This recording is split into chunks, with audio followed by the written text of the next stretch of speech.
Hello welcome back to your channel Tarun Rupani, exclusive channel for ICSE board students. और आज बारी है आपके लास्ट पेपर की। हाँ, होली बीत गई और आप लोगों ने होली को बहुत कम सेलिब्रेट किया। और यकीन जानिए, मैंने भी होली सेलिब्रेट नहीं किया, क्योंकि मेरे बहुत सारे सुपरस्टार्स कमर्शियल स्टडीज का पेपर देने जा रहे थे। तो मैंने सोचा मैं भी उनके लिए तैयारी करता हूं, और मैंने सारे सिलेबस का एक वन शॉट आपके लिए तैयार किया है, और वो है आज का महामैराथन। तो आज हृदय भी नहीं है, खुशी भी नहीं है। हाँ, मेरी टीम नहीं है मेरे लिए काम करने के लिए। हाँ, वो बाहर गए हैं, पर मैं हूं तैयार और आप हैं तैयार। चलिए शुरू करते हैं आज का सेशन। हो जाइए तैयार, आपको बताऊंगा कि आपको अब फाइनली क्या पढ़ना है। ये सब कुछ जो स्क्रीन पे चल रहा है, ये सब कुछ शेयर भी कर दूंगा।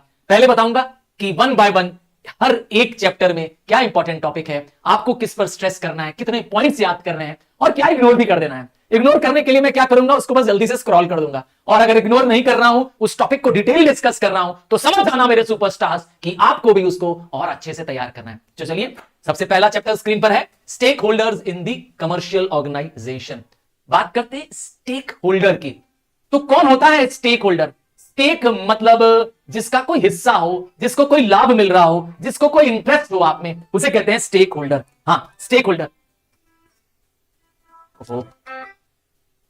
तो स्टेक होल्डर मतलब जिसका कोई इंटरेस्ट हो, हाँ, जिसको आपसे कुछ मिल रहा हो।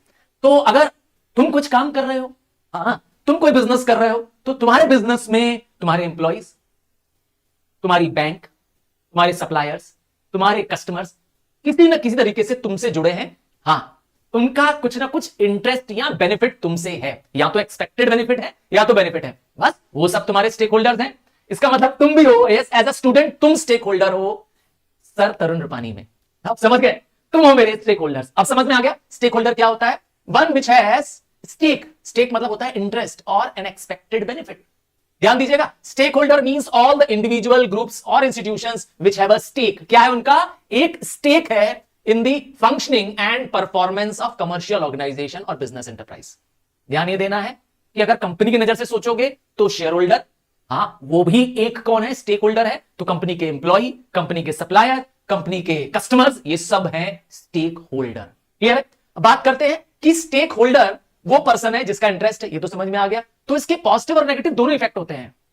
एक स्टेक होल्डर आपके बिजनेस पे पॉजिटिव नेगेटिव दोनों इंपैक्ट डालता है। पॉजिटिव इंपैक्ट क्या डाल सकता है? आपको फंड्स दे सकता है, आपको सपोर्ट कर सकता है, और क्या कर सकता है? लेबर के रूप में, रॉ मटेरियल के रूप में आपका सप्लायर बन सकता है, तो आपको फायदे पहुंचा सकता है। और गवर्नमेंट के रूप में, बैंक के रूप में आपको नेसेसरी फंड दे सकता है। जब आप डिस्ट्रेस में होंगे, जब आप परेशानी में होंगे और आपको कोई मदद के लिए तैयार नहीं होगा, तो ये लोग तैयार हो जाएंगे। तो बैंक और गवर्नमेंट भी आपके स्टेक होल्डर है। पर ये लोग आपके लिए नेगेटिव काम भी कर सकते हैं। कब, कैसे ये लोग नेगेटिव हो जाएंगे? अगर ये आपका काम रोकने लगे, तो आपकी फंक्शनिंग को, आपके काम को इंटरप्ट करने लगे, तो भी हो सकता है। तो इसका मतलब है, अगर ये आपसे नाराज हैं, आपके काम को डिस्टर्ब भी कर सकते हैं, परेशान भी कर सकते हैं, और आपके फेलियर का कारण भी बन सकते हैं। सोचिए एक ऐसा बिजनेस जिसके कोई भी कस्टमर खुश नहीं है, क्या वो बिजनेस चलेगा? चलो, एक रेस्टोरेंट जहां पर चीजें अच्छी नहीं बनती हैं, जहां बहुत घटिया खाना बनता है, क्या तुम जाना चाहोगे? नहीं। तो अब समझ में आ गया ना। तो कस्टमर वहां का स्टेक होल्डर है, पर उसे वहां बेनिफिट ही नहीं मिल रहा है। वो जो पैसा दे रहा है उसके बराबर की उसको सर्विस नहीं मिल रही है, तो इसीलिए नेगेटिव भी हो सकते हैं। बात करते हैं दोनों में डिफरेंस की, स्टेक होल्डर और शेयर होल्डर की। छोटे छोटे क्वेश्चन है ये शॉर्ट क्वेश्चंस में डिस्कस कर रहा हूं। लॉन्ग क्वेश्चन होगा तो कुछ पॉइंट्स होंगे, और कम से कम आप 5 पॉइंट याद करिएगा। भले स्क्रीन पे आप देखेंगे 8 पॉइंट होंगे, किसी किसी में 6 पॉइंट होंगे, 10 पॉइंट भी हो सकते हैं, पर आप 5 पॉइंट मिनिमम करिएगा। ठीक है? मैं बता भी दूंगा आपको कौन सा वो लॉन्ग क्वेश्चन होगा, क्योंकि लॉन्ग क्वेश्चन आपके बोर्ड में आते हैं। बात करते हैं शेयर होल्डर और स्टेक होल्डर में डिफरेंस की। तो स्टेक होल्डर एक बहुत बड़ा शब्द है, एक वाइड टर्म है, जिसके अंदर शेयर होल्डर आते हैं। पहले समझते हैं शेयर होल्डर। तो एक कंपनी का शेयर ओन करने वाला व्यक्ति। अब रिलायंस कंपनी का एग्जांपल ले लो, टाटा कंपनी का एग्जांपल ले लो। हाँ, तुमने टाटा कंपनी का अगर शेयर खरीद लिया तो तुम उसके शेयर होल्डर हो गए। अब समझ में आया? पर शेयर होल्डर एक वो व्यक्ति है जो कंपनी की नजर से सोच रहे हैं। सोचिए एक कंपनी नहीं है, एक पार्टनरशिप फर्म है, एक सोल्डरशिप है, तो उसमें तो शेयर नहीं होता है। हाँ, सिर्फ जॉइंट स्टॉक कंपनी में शेयर होता है। तो इसका मतलब है कि सिर्फ share holder joint stock company में हो सकते हैं, इंडिविजुअल फर्म्स में, सोल्डरशिप फर्म में शेयर होल्डर्स नहीं होते हैं, स्टेक होल्डर्स होते हैं। स्टेक होल्डर्स हर जगह होते हैं। उसका मतलब है कंपनी के एम्प्लॉइज, कंपनी के स्टाफ जो काम करने वाले हैं, ओनर हो गए, उसके सप्लायर्स हो गए, बैंक्स हो गई, वो सब उसके क्या है? स्टेक होल्डर्स हैं। ठीक है? तो all that have a stake in the company. बात करते हैं स्टेक होल्डर दो टाइप के हो सकते हैं, इंटरनल मतलब विद इन द ऑर्गेनाइजेशन, और एक्सटर्नल मतलब from the out of the firm. पहली बात करते हैं इंटरनल स्टेक होल्डर्स की, कौन होते हैं? तो ये स्टेक होल्डर्स होते हैं जो विद इन द ऑर्गेनाइजेशन, क्या वर्ड है, विद इन द ऑर्गेनाइजेशन काम करते हैं।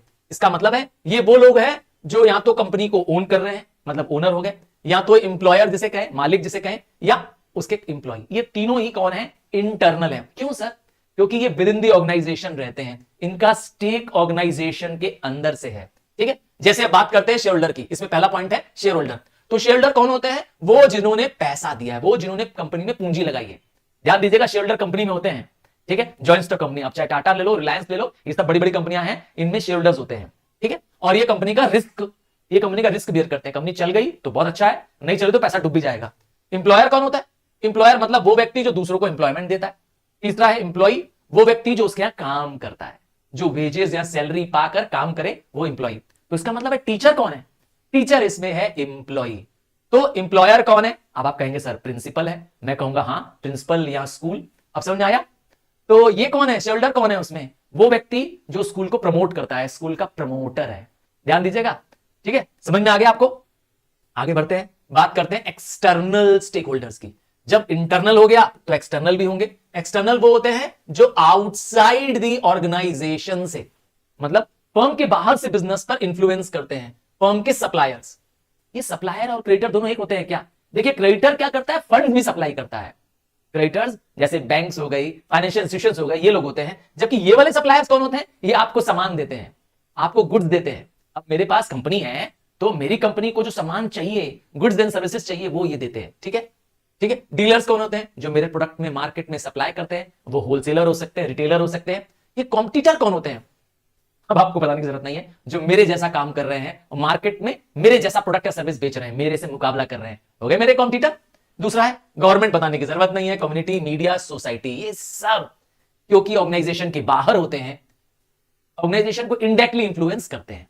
बात करते हैं स्टेक होल्डर्स को प्राइमरी स्टेक होल्डर्स में अगर डिवाइड किया जाए और सेकेंडरी में, तो प्राइमरी जिनका बहुत फ्रीक्वेंट इन्वॉल्वमेंट है, वो जो जैसे ओनर हो गए, एम्प्लॉय हो गए, क्रेडिटर हो गए, डीलर हो गए, सप्लायर हो गए, ये they have a more frequent and close interaction.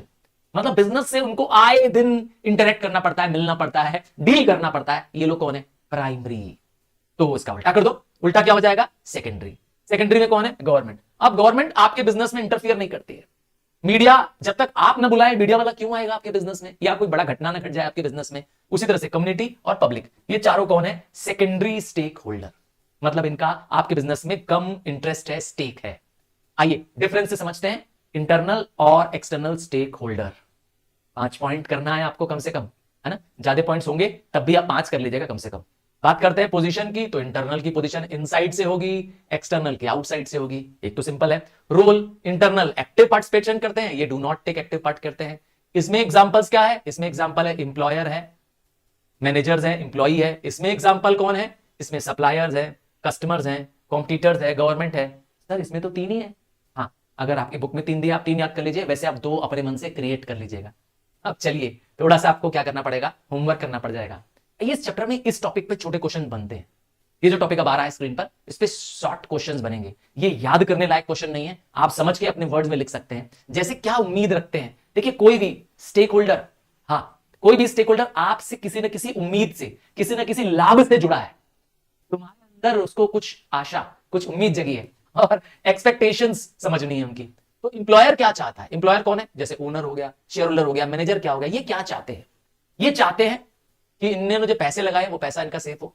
भाई ये लोग ने पैसा लगाया है बिजनेस में, तो ये अपने पैसे की सेफ्टी चाहते हैं और अपने पैसे पे अच्छा रिटर्न चाहते हैं, फेयर एंड रेगुलर रिटर्न। जैसे शेयर होल्डर को डिविडेंड मिलता है, तो वो डिविडेंड चाहते हैं कंपनी से।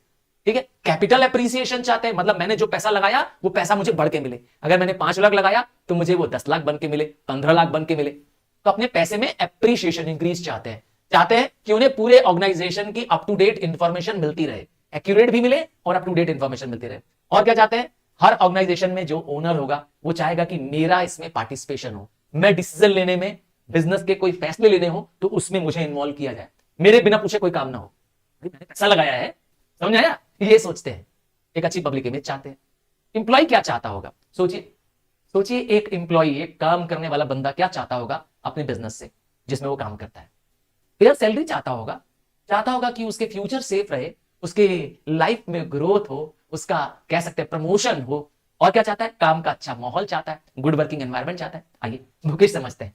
तो सिक्योरिटी चाहता है, मतलब काम में चाहता है कि परमानेंसी हो, ऐसा नहीं है आज आए कल चले गए निकाल दिए गए, ना ना ना, काम सिक्योर हो, कंटिन्यूस सर्विस मिलती रहे। फिर रेम्यूनरेशन, ये रेम्यूनरेशन क्या होता है? अरे भाई सैलरी को कहते हैं remuneration, reward for the services को कहते हैं रेम्यूनरेशन। तो मुझे उचित पेमेंट मिले, ठीक है, काम का माहौल कैसा हो, सेफ हो, कंफर्टेबल हो। भाई कोई भी अनहेल्दी या अनसेफ माहौल में काम नहीं करना चाहता है। और क्या चाहता है? वेलफेयर चाहता है, उसका वेलफेयर हो, जैसे उसको हाउसिंग बेनिफिट मिले, मेडिकल बेनिफिट मिले। हाँ आजकल बड़ी बड़ी कंपनियां देती हैं अपने एम्प्लॉइज को, हाँ हाउसिंग फैसिलिटी दे देती है, मेडिकल बेनिफिट देती है। जो बैंकों में काम कर रहे हैं, जो रेलवे में काम कर रहे हैं, देखिए गवर्नमेंट उनको रेलवे क्वार्टर दे देती है। और अगर कोई घर का फैमिली मेंबर बीमार हो जाए या वो खुद बीमार हो जाए, उसका फ्री इलाज चलता है गवर्नमेंट हॉस्पिटल्स में, तो बहुत बेनिफिट है। और क्या चाहते हैं इंप्लॉइज? चाहते हैं कि उनके बच्चों का ग्रोथ हो, उनका एजुकेशन और सेल्फ डेवलपमेंट हो। हाँ और तो और वो चाहते हैं कि बिजनेस में अगर प्रॉफिट हो रहा है तो उसमें भी उनको कुछ हिस्सा मिले। तो ये है एक्सपेक्टेशंस। सप्लायर्स क्या चाहते हैं? सप्लायर्स वो हैं जिन्होंने हमें गुड्स या हमें सर्विसेज सप्लाई की है, चाहते हैं कि उनका पैसा उनको प्रॉपर दे दिया जाए, टाइमली पेमेंट कर दिया जाए, फेयर प्राइस मिले उनको, मतलब उचित कीमत मिले। और तो और इनके साथ टर्म्स एंड कंडीशंस कैसी हो, रीजनेबल हो, अन्यायपूर्ण बिहेवियर ना किया जाए इनके साथ। मतलब जो इनके साथ हम टर्म्स करें, समझौता करें कि इतने दिन के अंदर पेमेंट दे देंगे, इतने समय में आपका गुड्स लौटा देंगे, तो ये सब कुछ रीजनेबल हो। और क्या हो, रेगुलर ऑर्डर मिलता रहे उनको। चाहते हैं कि करेक्ट इंफॉर्मेशन बिजनेस की कंपनी की मिलती रहे, एक अच्छा इंटर बिजनेस रिलेशनशिप चाहते हैं। जो क्रेडिटर होते हैं अर्थात जो फंड सप्लाई करते हैं, बैंक्स हो गई, फाइनेंशियल इंस्टीट्यूशन हो गए, वो क्या चाहते हैं, वो क्या उम्मीद रखते हैं? वो उम्मीद रखते हैं कि उनका पैसा सेफ है कंपनी के पास। वो चाहते हैं कि उनको रेगुलरली ब्याज मिलता रहे। वो चाहते हैं कि जो लोन का टाइम आ जाए, लोन की जब एक्सपायरी हो जाए तो लोन का अमाउंट पूरा लौटा दे, कंपनी उनका लोन रोके ना। और तो और कंपनी की पूरी इंफॉर्मेशन चाहते हैं, कंपनी के फाइनेंशियल इंफॉर्मेशन चाहिए पूरा। देखिए अगर कंपनी अंदर से गड़बड़ झाला होगी, मतलब कंपनी अच्छा बिजनेस नहीं कर रही होगी, डूब रही होगी, तो कोई भी क्रेडिटर उसको सप्लाई लोन की नहीं देना चाहेगा ना, कहेगा ना ना भैया हम आपको लोन नहीं दे सकते। तो इसीलिए वो जानकारी लेना चाहता है। और क्या चाहता है? चाहता है कि उनके जो पास मॉर्गेज किया गया एसेट्स है वो सिक्योर हो। ये मॉर्गेज मतलब जो एसेट्स गिरवी करते हैं कंपनी को, जैसे फॉर एग्जांपल मैं हूं कंपनी और तुम हो क्रेडिटर, हाँ मतलब तुम हो बैंक, तो मुझे लोन चाहिए 10 लाख रुपए का, तो मैं कोई 10 लाख से उससे अधिक की सिक्योरिटी तुम्हें मॉर्गेज करूंगा। मॉर्गेज मतलब गिरवी करूंगा, आप समझ आया? तो security in the form of mortgage, mortgage चाहिए इनको, चाहते हैं लोग मॉर्गेज मिले, ठीक है ना, बैंक चाहता है कि उनको मॉर्गेज मिले। गवर्नमेंट के क्या एक्सपेक्टेशंस है? गवर्नमेंट क्या चाहती है बिजनेस से? गवर्नमेंट चाहती है कि business rules and regulations follow करे। गवर्नमेंट चाहती है कि बिजनेस टैक्सेस दे, ईमानदारी से टैक्स दे, रेगुलरली टैक्स दे, करप्शन ना करे। देखिए बड़ी बड़ी कंपनी के पास बहुत पैसे होते हैं, बहुत पैसा होता है। आप इतना समझ लीजिए कि इनके पास इतना पैसा होता है कि ये चाहे तो सरकारों को भी हिला दे। हाँ सरकार को हिला सकते हैं लोग। और क्या चाहते हैं? तो असिस्ट द नेशनल प्रॉब्लम्स। अगर कोई देश की बड़ी समस्या है तो कंपनी के पास क्योंकि बहुत फंड्स हैं तो वो सरकार को मदद कर सकती है इस नेशनल प्रॉब्लम्स को सॉल्व करने में। और मोनोपोली क्रिएट ना करना, क्योंकि सरकार को मोनोपोली पसंद नहीं है। क्यों? क्यों गवर्नमेंट नहीं चाहती कि कोई कंपनी मोनोपोली बन जाए, मतलब कोई सिंगल मार्केट में लीडर बन जाए? फिर वो लोगों को एक्सप्लॉइट करने लगेगा, फिर वो बिजनेस का बहुत फायदा लेने लगेगा, इसीलिए। और पब्लिक की क्या उम्मीद होती है? पब्लिक चाहती है कि कंपनी से एनवायरमेंट को नुकसान ना पहुंचे, पॉल्यूशन ना हो। देखिए आम जनता, मेरा जहां घर है और मेरे घर के आसपास मान लीजिए कोई कंपनी है, तो मैं क्या सोचूंगा? मैं सोचूंगा कि इस कंपनी से लोगों को रोजगार मिले, इस कंपनी से कोई गंदा धुआं या गंदा पानी कंपनी से बाहर ना निकले, लोगों के घरों तक ना जाए, पॉल्यूशन ना हो, एनवायरमेंट खराब ना हो। और क्या हो, एक ऐसा प्रोडक्ट कंपनी बनाए जो सबके लिए फायदेमंद हो। आप कोई नशीला या जहरीला पदार्थ कंपनी ना बनाए। और तो और लोगों को रोजगार दे, मैंने बताया एम्प्लॉयमेंट जनरेट करे, लोगों की स्टैंडर्ड ऑफ लिविंग इंप्रूव हो। अगर ऐसी कंपनी है तो लोगों को फंड्स भी दान करे। हाँ, ऐसा उम्मीद लगा कर रखते हैं। देती नहीं देती अलग चीज है। आपको पता है कोरोना आया तो बड़ी बड़ी कंपनियों ने, मैं एग्जांपल देता हूं, टाटा कंपनी ने तो 100 करोड़ से अधिक रुपए, हाँ 100 करोड़ से अधिक रुपए टाटा कंपनी ने दान दे दिए। हाँ हॉस्पिटल्स बनवाने में, ऑक्सीजन सप्लाई करने में, मेडिसिन देने में मदद की। तो ये करना चाहिए, ऐसा उम्मीद है इनके पास, है ना, क्योंकि इनके पास इतने फंड्स है ना। आगे अगला हेडिंग है मार्केटिंग एंड सेल्स। एक बड़ा इंपॉर्टेंट चैप्टर है आपके लिए, इस चैप्टर से काफी क्वेश्चंस बनते हैं। मार्केटिंग से पहले वर्ड आता है मार्केट। तो मार्केट को आम आदमी समझते हैं एक ऐसी प्लेस जहां पर बायर और सेलर मीट करते हैं और गुड्स एंड सर्विसेज को बाय एंड सेल करते हैं। जी यही आप भी सोचते हैं। तो रियल सेंस में ये मार्केट नहीं है। तो मार्केट है क्या? क्या कोई प्लेस है? ना ना ना ना ना, मार्केट कोई प्लेस नहीं है। मार्केट एक मैकेनिज्म है। क्या? मार्केट एक एनवायरमेंट है। क्या? मार्केट एक सिस्टम है। सर ये तीन तीन शब्द बोल दिया आपने। हाँ भाई, मार्केट वो मैकेनिज्म है, वो सिस्टम है, वो एनवायरमेंट है जिससे बायर्स और sellers meet, interact, deal over a product and services for a price at a particular time in a market. मतलब कि एक मार्केट के अंदर बायर और सेलर मिलने का प्रावधान होता है। They can meet. अब आप सोचेंगे वो टेलीफोन पे भी बात करके कर सकते हैं, ऑनलाइन भी कर सकते हैं, ठीक है ना, स्क्रीन पर देख करके भी कर सकते हैं, टेलीविजन पे कर सकते हैं। तो जैसे भी वो मिले, डील करें एक दूसरे के साथ, बाय एंड सेल करने की बात करें, प्रोडक्ट लेने देने की बात करें और एक्सचेंज कर ले, समझ जाओ वो मार्केट है। इसका मतलब है तुम जो ऑनलाइन खरीद रहे हो फ्लिपकार्ट अमेजोन का यूज करके, वो भी एक मार्केट है। टीवी में अगर होम शॉप 18, हाँ टीवी में एक आता है ना, एक चैनल भी आता है जिसमें ऑनलाइन देख करके टीवी को ऑन करके, नहीं मालूम है? हाँ कभी देखना। तो अब आपने क्या किया, ये सब क्या है? ये सब है मार्केट। तो मार्केट, मार्केट कोई प्लेस है? मैंने कहा नहीं, कॉमन लैंग्वेज में प्लेस हो सकती है। In real sense market means buyers और sellers who are interested in exchanging goods and services. और अगर पापा की डेफिनेशन पढ़े, हाँ फिलिप्स कॉटलर, समझ गए, बहुत ही महान कह सकते हैं मार्केटिंग गुरु है, इसीलिए मैंने बोला पापा, द पाप of the marketing. A market is a set of all actual and potential buyers of a product। याद कर लीजिए, इंपॉर्टेंट डेफिनेशन है। और मार्केट इज एग्रीगेट, मतलब sum total of measures, activities, attitudes of buyers and sellers which influence the demand of a product and service. Clear है? बात करते हैं मार्केट के बाद मार्केटिंग की।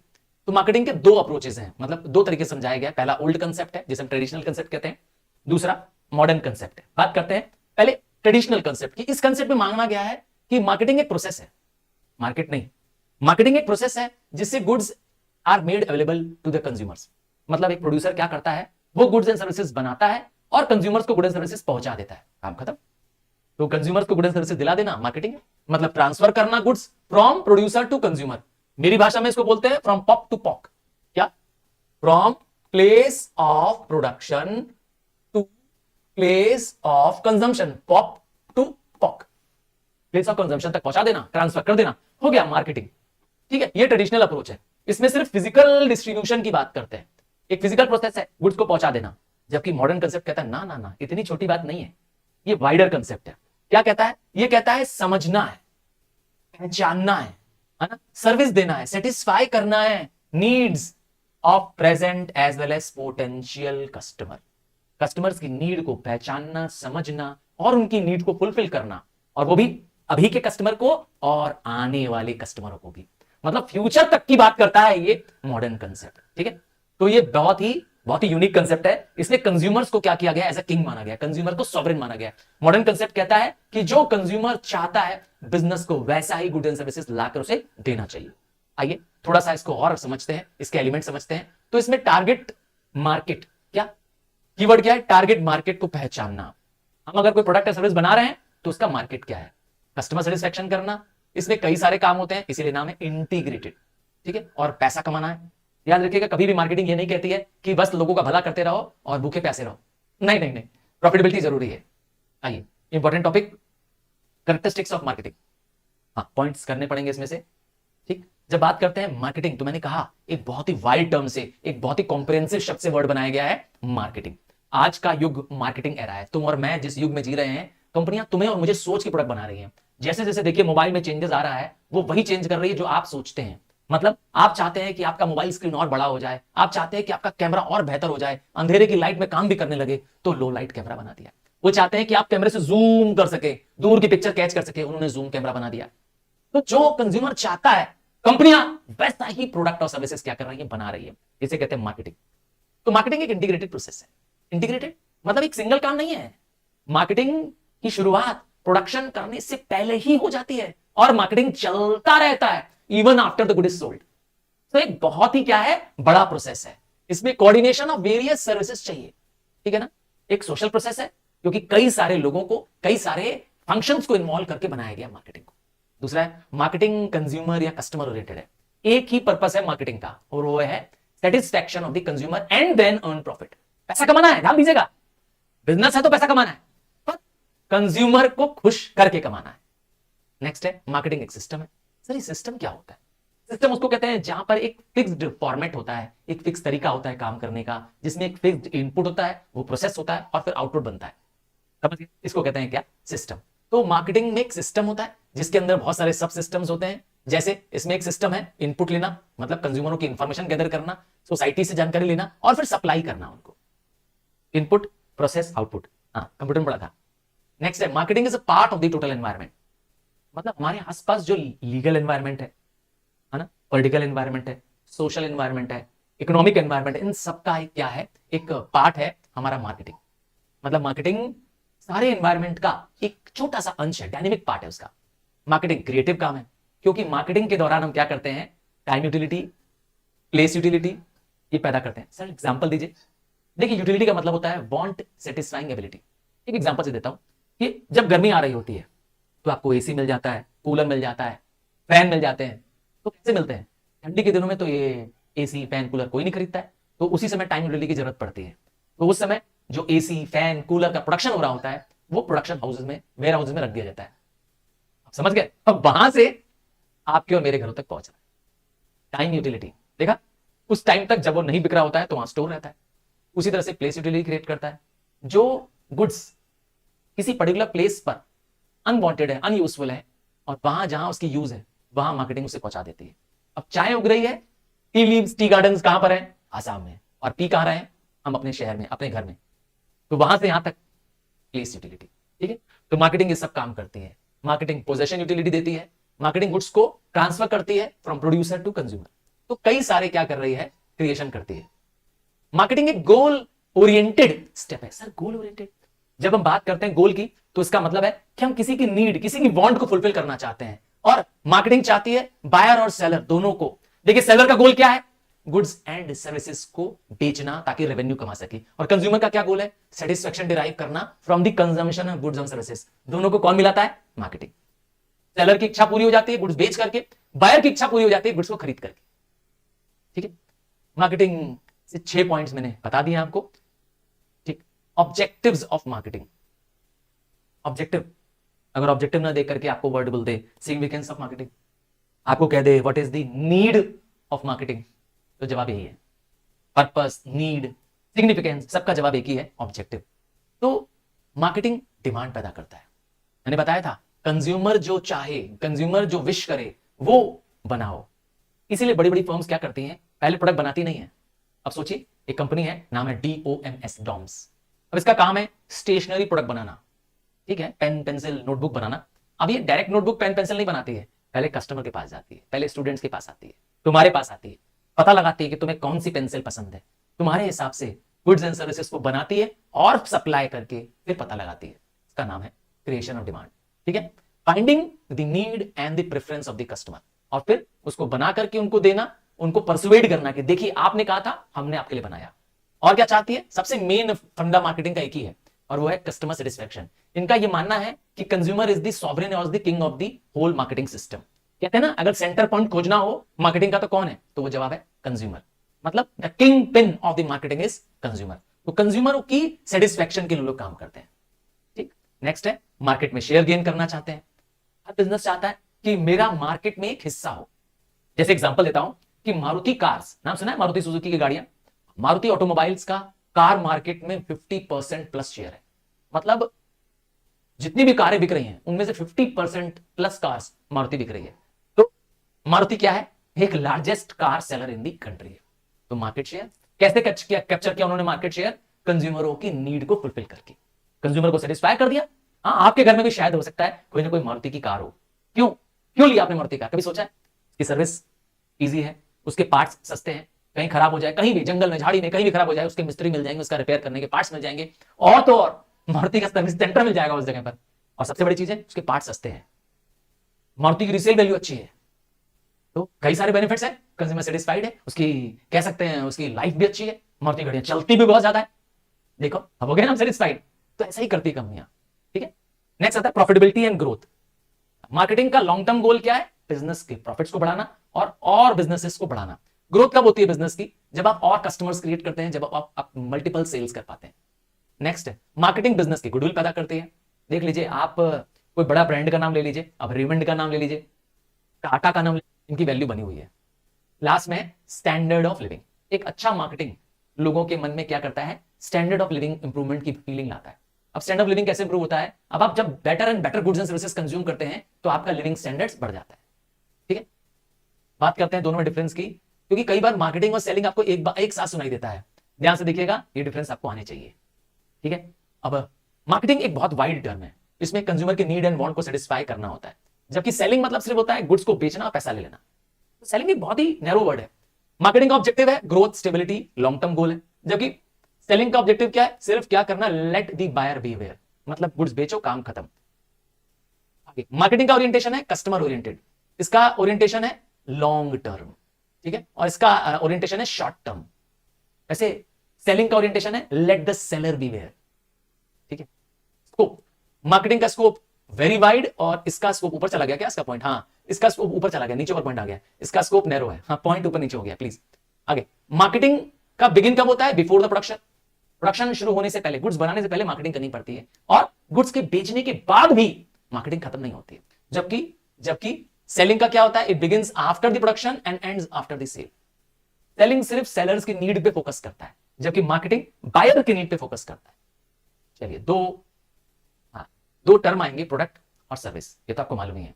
तो अगर आप पार्ले जी बिस्कुट खाते हैं, अच्छा आप मैगी खाते हैं, अरे दोनों क्या है भाई? ये प्रोडक्ट है। तो प्रोडक्ट क्या है? कोई ऐसी वस्तु जो टेंजिबल है, जिसके अंदर कोई फिजिकल एट्रीब्यूट है। तो एक बॉल पेन क्या है? एक प्रोडक्ट है, ठीक है। तो प्रोडक्ट क्या है? Set of tangible and intangible attributes offered by the seller. बात करते हैं सर्विस की, क्या है? तो सर्विस सिर्फ इंटेंजिबल होती है। तो इसका मतलब है अगर आपने ट्रेन का टिकट खरीदा तो सर्विस ले रहे हैं ट्रांसपोर्ट की। आपने किसी डॉक्टर को दिखाया, आपकी तबियत खराब है, सर्विस ऑफ डॉक्टर ले रहे हैं। तो लॉयर, टीचर, ये सब क्या कर रहे हैं? Service service service. आइए बात करते हैं प्राइस की पहले, फिर प्राइसिंग की। Price means monetary value of the goods और service, sorry monetary value of the product और सर्विस, किसी भी वस्तु की कीमत। अब आप कहेंगे सर मैगी जो है वो 12 रुपीज का छोटा पैकेट आता है, तो 12 रुपीज क्या है उसकी? 12 रुपए देकर के आप एक्सचेंज कर सकते हैं मैगी से, ठीक है। तो वो क्या है? Price, the money value of the product. अच्छा कितना पैसा दें कि एक सेलर आपको वो चीज दे दे, उसको कहते हैं प्राइस। और प्राइसिंग, देखिए प्राइस नहीं है, कीवर्ड है प्राइस, आपके बाद वर्ड क्या है? Pricing. Pricing is the process of translating the value of product in terms of money, मतलब क्या कीमत चार्ज करें इस प्रोडक्ट का या इस सर्विस का। अब आप एक डॉक्टर के पास जाते हैं, हाँ तुम एक डॉक्टर के पास जाते हो, मान लेते हैं घर में कोई बीमार है, डॉक्टर कहता है 500 रुपए मेरी फीस है, ठीक है। आप 500 रुपए देते हो, डॉक्टर को दिखा देते हो। किसी दूसरे डॉक्टर के पास जाते हो, लेट से अनदर डॉक्टर के पास जाते हो, XYZ के पास जाते हो, दूसरा कोई डॉक्टर है, वो आपसे कहता है मैं आपसे 1000 रुपए लूंगा। तो क्या डिसाइड करता है कि हम क्या प्राइस ले अपनी प्रोडक्ट या सर्विस का? इसको कहते हैं प्राइसिंग। प्राइसिंग वो प्रोसेस है जिससे हम डिसाइड करते हैं कि हम क्या क्या ले वैल्यू, ठीक है। ठीक है, ध्यान दीजिएगा, मतलब प्राइस रखने के प्रोसेस को, कीमत रखने के प्रोसेस को कहते हैं प्राइसिंग। प्राइसिंग के ऑब्जेक्टिव्स आपको आने चाहिए। प्राइसिंग एक पर्टिकुलर रिटर्न के लिए रखते हैं, हर फर्म को एक पर्टिकुलर रिटर्न चाहिए, अपने रिटर्न पाने के लिए, एक पर्टिकुलर प्रॉफिट पाने के लिए वो टारगेट प्रॉफिट रखती है, रिटर्न रखती है। कई बार फर्म्स प्राइस को स्टेबलाइज करने के लिए चाहती है, मार्केट में क्या हो, प्राइस वॉर ना शुरू हो जाए। अगर हम प्राइस नीचे रखेंगे तो मेरा कॉम्पिटिटर और नीचे रखेगा, फिर हम उससे झगड़ा करने के लिए हम और नीचे रखेंगे तो प्राइस वॉर शुरू हो जाएगा।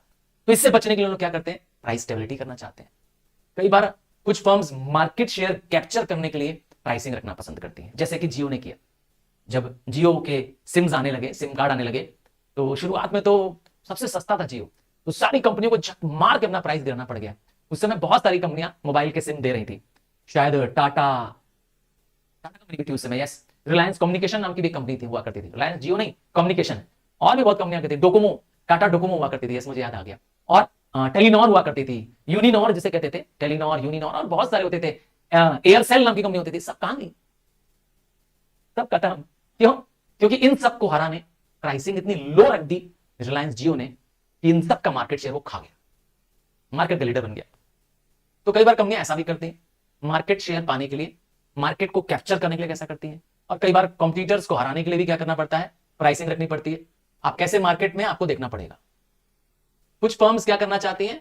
प्रॉफिट मैक्सिमाइजेशन के कंसेप्ट पे काम करती हैं। ये लोग लो प्राइस में प्रोडक्ट नहीं बेचते हैं। अब जैसे आईफोन है, आईफोन का कंसेप्ट है प्रॉफिट मैक्सिमाइजेशन। ये कहते हैं सस्ता आईफोन नहीं बेचेंगे, 10,000 का आईफोन, 5,000 का आईफोन नहीं आने वाला है, ना ना ना, 1 लाख का आईफोन इश्यू करेंगे, आईफोन 15 प्रो मैक्स, आओ 1 लाख रुपए लाओ तो ले जाओ। आप समझ गए, एक किडनी बेचो और फोन ले लो। तो सेंस क्या है यहां पर? हाई प्राइस देकर के वो अपने प्रोडक्ट और सर्विस को ही बेचना चाहते हैं, क्योंकि इनको प्रॉफिट हाई चाहिए। इसका नाम है प्रॉफिट मैक्सिमाइजेशन। ये लोग क्या करते हैं? अपने प्रॉफिट्स को हाई रखना पसंद करते हैं, ठीक है ना। अब ऐसी बड़ी बड़ी फर्म्स बहुत सारी हैं जो प्रोडक्ट का प्राइस कम नहीं करती हैं। एप्पल देखिए अपने प्रोडक्ट सस्ते नहीं करती है। मर्सिडीज देखिए, ऐसा नहीं है मर्सिडीज सस्ती मिलने लगेगी, 2 लाख की मर्सिडीज कार मिलने लगेगी, ना ना ना, करोड़ों में आ रही है मर्सिडीज, अच्छी वाली मैडम। अगला chapter advertising and sales promotion. आइए इसको स्टार्ट करते हैं, एडवर्टाइजिंग एंड सेल्स प्रमोशन। मैंने पानी मंगवा लिया है, जरा मैं पानी पी लूं, और मैं आप लोगों से रिक्वेस्ट करूंगा कि प्लीज लास्ट पेपर को हम लोग बहुत सीरियसली कर रहे हैं। आगे let us finish this thing. मैंने पानी मंगवा लिया, मैं पानी पीना चाह रहा था बस, अब आप लोग की अनुमति है तो मैं पानी पी लेता हूं, ठीक है। हाँ, आप महसूस कर रहे होंगे मेरे सर से बहुत पसीना निकल रहा है। चलिए मैं एक बार पानी पी लूं, फिर आपसे कहूंगा कि थोड़ा पानी पी लीजिए, ब्रेक ले लीजिए। चलिए जल्दी से देखते हैं।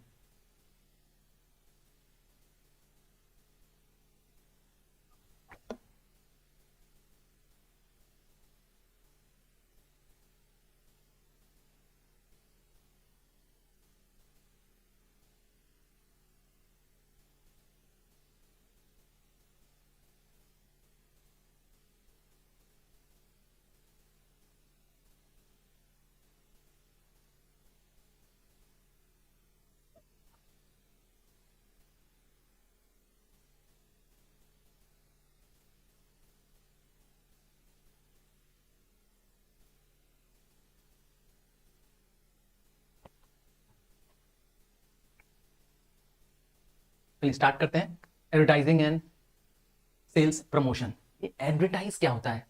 द वर्ड एडवर्टायर मीन्स टू टर्न, मतलब किसी का ध्यान आकर्षित करना। अब सोचिए एक अंधेरे कमरे में आपने क्या किया, एक अंधेरे कमरे में आपने एक किताब लेके बैठ गए, आप एकदम अंधेरा कमरा, आपको वो किताब नहीं दिख रही है और आप किताब लेके बैठे हुए हैं।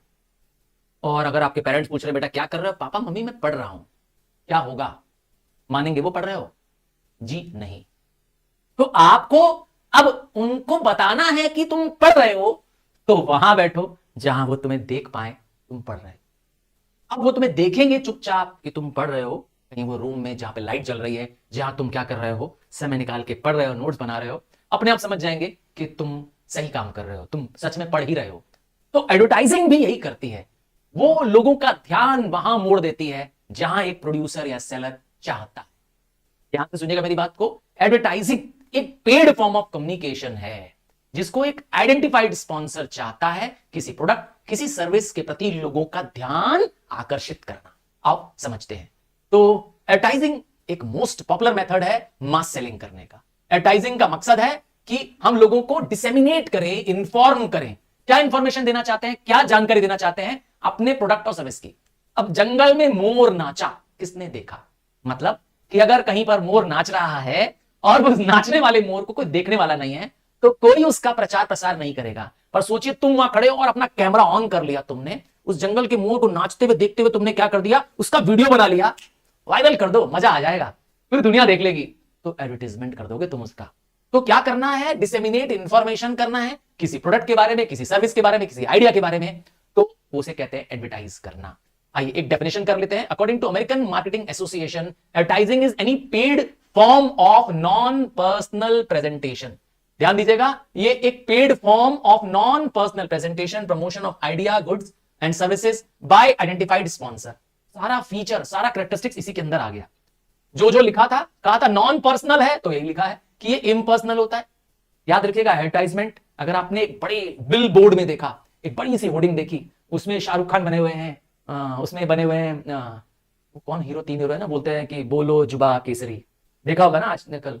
अजय देवगन है उसमें और अक्षय कुमार है, तीनों हीरो एक साथ खड़े हुए हैं और बोलो जुबा केसरी, देखा होगा, ऐसा करते हुए नजर आते हैं। तो वो क्या कर रहे हैं, तुम्हें बोल रहे हैं क्या कि जुबा केसरी तुम करो? जी नहीं, वो जनरल पब्लिक को बोल रहे हैं, नॉन पर्सनल है, आपके लिए वो नहीं है बोलो जुबा केसरी। ध्यान दीजिएगा, पेड फॉर्म है क्योंकि इसके लिए पैसा देना पड़ता है। कौन देता है पैसा? इसको, इन हीरो को कौन पैसा दे रहा है भाई? इनको पैसा दे रही है वो कंपनी। कौन है? विमल कंपनी है ना, हाँ, बोलो जुबा केसरी, पक्का देखा होगा ये वाला एड तुम लोगों ने। और स्पॉन्सर मिल गया आपको जो पैसा लगा रहा है इसके पीछे। और पेड फॉर्म है, कौन सा फॉर्म है? It is a form of mass communication. याद रखिएगा, 1-to-1 कम्युनिकेशन नहीं है, स्पेसिफिक कम्युनिकेशन नहीं है, मास कम्युनिकेशन है। टेलीविजन में आ रहा है, रेडियो में आ रहा है, बड़े बड़े होर्डिंग्स में आ रहा है, न्यूज़पेपर में आ रहा है, मास कम्युनिकेशन। मैंने जितने भी एग्जांपल दिए वो मास कम्युनिकेशन के। तो सर ये पब्लिसिटी क्या होती है सर? सुनने में तो एक जैसा ही लगता है पब्लिसिटी। देखिए, आपके स्कूल में एनुअल फंक्शन हुआ, स्कूल का एनुअल फंक्शन हुआ तो न्यूज़पेपर में आ गया कि सेंट जॉन स्कूल में हुआ एनुअल फंक्शन। स्कूल का एक फोटो लग गया जहां फंक्शन हो रहा था, फंक्शन वाला स्टेज का फोटो लग गया। तो ये क्या है? ये है पब्लिसिटी। इसमें जो मीडिया है, इसमें जो प्रेस वाले हैं, वो आपसे पैसा तो नहीं लेते हैं, बट आपकी इंफॉर्मेशन कहीं भी स्पेस जहां होती है उनकी खाली वहां लगा देते हैं। पब्लिसिटी पॉजिटिव नेगेटिव दोनों हो सकती है, क्योंकि इसमें स्पॉन्सर आइडेंटिफाइड नहीं होता है। ध्यान दीजिएगा। सोच लीजिए, एक एग्जांपल देता हूं। लगा है, मान लीजिए रोटरी क्लब ने लगाया ब्लड डोनेशन कैंप। अब रोटरी क्लब ने डोनेशन कैंप लगाया, कहीं लगा हुआ है, तो ये सब चीजें क्या है? ये सब है पब्लिसिटी। पब्लिसिटी में किसी ऑर्गेनाइजेशन का कोई जरूरी नहीं है जिक्र हो, वो मीडिया पे डिपेंड करेगा कि वो कहां चाहती है, किस फर्म का चाहती है कि उसके बारे में लिखे। ठीक है, अब बात करते हैं दोनों में डिफरेंस की। एडवर्टाइजिंग का स्पॉन्सर फिक्स है। अब आपने कोई एड देखी, भले मैकडी की एड देख दी, I am loving it McD, तो हाँ, मैकडोनल्ड का कौन है? स्पॉन्सर है। जबकि पब्लिसिटी में मैंने बताया कोई स्पॉन्सर आइडेंटिफाइड नहीं होता है, इसका पैसा देना पड़ता है। एडवर्टाइजिंग पेड फॉर्म है और इसमें पैसा नहीं देना पड़ता है। एडवर्टाइजिंग इम्पर्सनल होती है, जिसको हम कहते हैं नॉन पर्सनल, व्यक्ति टू व्यक्ति नहीं होता है। किसी एक व्यक्ति को शाहरुख खान नहीं बोल रहा है कि बोलो जुबा केसरी, समझ आया? इन जनरल है, जबकि ये पर्सनल भी हो सकती है और इम्पर्सनल भी हो सकती है। एक और पॉइंट है, इसमें कंट्रोल किसका चलेगा? एडवर्टाइजिंग में स्पॉन्सर का चलेगा। अरे भाई, स्पॉन्सर पैसा दे रहा है तो स्पॉन्सर बताएगा कि कितनी साइज का एडवर्टाइजमेंट होगा, कितनी बार उनका मैसेज छपेगा। न्यूज़पेपर में 2 दिन छपवाएंगे, 5 दिन छपवाएंगे, या टेलीविजन चैनल में कितनी बार मेरा एड रिपीट होगा, ये सब कौन डिसाइड करेगा? वो कंपनी वाला स्पॉन्सर। और यहां क्योंकि स्पॉन्सर ही नहीं है तो उसका कंट्रोल नहीं है, मैसेज पे उसका कंट्रोल नहीं है। समझ में आया? पेपर में जहां मैंने कहा खाली जगह मिलेगा वहां छाप देंगे वो लोग।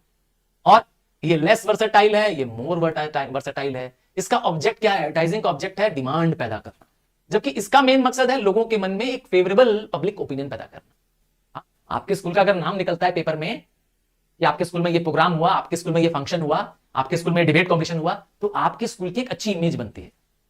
नेक्स्ट है कमर्शियल वैल्यू। याद रखिएगा, एडवर्टाइजिंग की कमर्शियल वैल्यू है, जबकि इसकी मे और may not have a commercial value. चलो, एडवर्टाइजिंग के मेरिट्स, इंपॉर्टेंट टॉपिक है। आप चाहें तो कुछ पॉइंट्स मेरिट के, कुछ पॉइंट डिमेरिट्स के याद कर दीजिए, क्योंकि ये एक अच्छा क्वेश्चन बन सकता है। एडवर्टाइजिंग का सबसे बड़ा मेरिट है कि मीटिंग कंपटीशन। आज का वर्ल्ड कंपटीशन का वर्ल्ड है। अगर आपको इस कंपटीशन में बने रहना है तो आपको एडवर्टाइजमेंट करनी पड़ेगी। एडवर्टाइजमेंट करने से क्या फायदा मिलता है? एडवर्टाइजमेंट करने से आप कंपटीशन को फेस कर पाते हैं, पहली चीज। दूसरा, आप अपने ब्रांड की लॉयल्टी पैदा कर पाते हैं। याद रखिएगा, ब्रांड लॉयल्टी मतलब होता है एक कंज्यूमर को उस ब्रांड के प्रति, जो आप बेच रहे हैं उसके प्रति क्या होता है, वो लोग वफादार हो जाते हैं। अब बार बार उसी के नाम से लेते हैं। अब आप दुकान में जाते हैं, ठीक, तुम गए हो एक कैंटीन में या रेस्टोरेंट में, बोलते हो भैया काला मीठा पानी दे दीजिए, क्या कहते हो? ऐसा मांगते हो? जी नहीं, आप कहते हो भैया पेप्सी दे दीजिए, पर्टिकुलर ब्रांड नेम मांग रहे हो। तो ये है ब्रांड लॉयल्टी। कैसे आई ये ब्रांड लॉयल्टी? ये आई क्योंकि आपने एक पर्टिकुलर ब्रांड आपको पसंद आ गया। क्लियर हो गया? समझ में आ गई मेरी बात? आइए आगे बात करते हैं स्टीडी डिमांड की। सेकंड फायदा क्या मिलता है? स्टीडी मतलब होता है रेगुलर, फिक्स। एक एडवर्टाइजमेंट से डिमांड बरकरार रहती है। एक एडवर्टाइजमेंट क्या करता है, अगर ऑफ सीजन भी चल रहा है तो उसमें भी डिमांड को क्या करता है, ग्रो कर देता है। एक नए प्रोडक्ट को और सर्विस को अगर आप लॉन्च करना चाहते हैं तो एडवर्टाइजमेंट से करिए, ज्यादा जल्दी क्या हो जाएगा, मार्केट में आपको एक्सेप्टेंस मिलेगा। ठीक है, फिर नेक्स्ट है हायर सेल्स वॉल्यूम। अगेन, जब आप एडवर्टाइजमेंट करते हैं तो आप नए मार्केट में रीच करते हैं, नए कस्टमर्स तक रीच करते हैं, नतीजा आपकी सेल्स वॉल्यूम बढ़ जाती है, बिजनेस को ज्यादा सेल्स मिलती है, ज्यादा बिक्री मिलती है। ठीक है, और क्या फायदा मिलता है? अगेन, नया प्रोडक्ट तो मुझे लगता है, अब आप सोचिए कोई कंपनी है, मैं एक एग्जांपल तुमसे पूछता हूं, एलजी वॉशिंग पाउडर, दूध सी सफेदी एलजी से आई। आप बोलेंगे सर ये कौन सा नया साबुन आ गया, एलजी नाम का तो कोई साबुन ही नहीं है। आप एलजी नाम का कोई साबुन तोड़ना है, क्योंकि एलजी कंपनी तो इलेक्ट्रॉनिक गुड्स बनाती है। तो अब यहां पे कहना क्या चाहते हैं, अगर कोई एलजी कंपनी जो है, अगर वो अपना साबुन, वो अपना शैम्पू, वो अपने डिटर्जेंट लॉन्च करेगी, प्रॉपर एडवर्टाइजमेंट करके करेगी, क्योंकि लोगों को मालूम है, उसके बारे में लोगों की इमेज बनी हुई है कि वो इलेक्ट्रॉनिक गुड्स बनाती है। अब समझ में आया क्या कहना चाहते हैं? तो कंपनी को जब भी नया प्रोडक्ट लाना होगा, लोगों को अवेयर कराना होगा, लोगों को चाहते हैं कि उसके प्रोडक्ट को एक्सेप्ट करिए, तो प्रचार करना पड़ेगा, वरना बड़ी से बड़ी कंपनी का प्रोडक्ट नहीं चलेगा। सोचिए एलजी वॉशिंग पाउडर बिक रहा हो मार्केट में, आप जाए तो आप शायद खरीदेंगे ही नहीं, कहेंगे भाग, हम तो घड़ी का नाम जानते हैं, हम तो सर्फ का नाम जानते हैं, हम तो टाइड का नाम जानते हैं, इसका नाम तो जानते ही नहीं, ले लेंगे आप।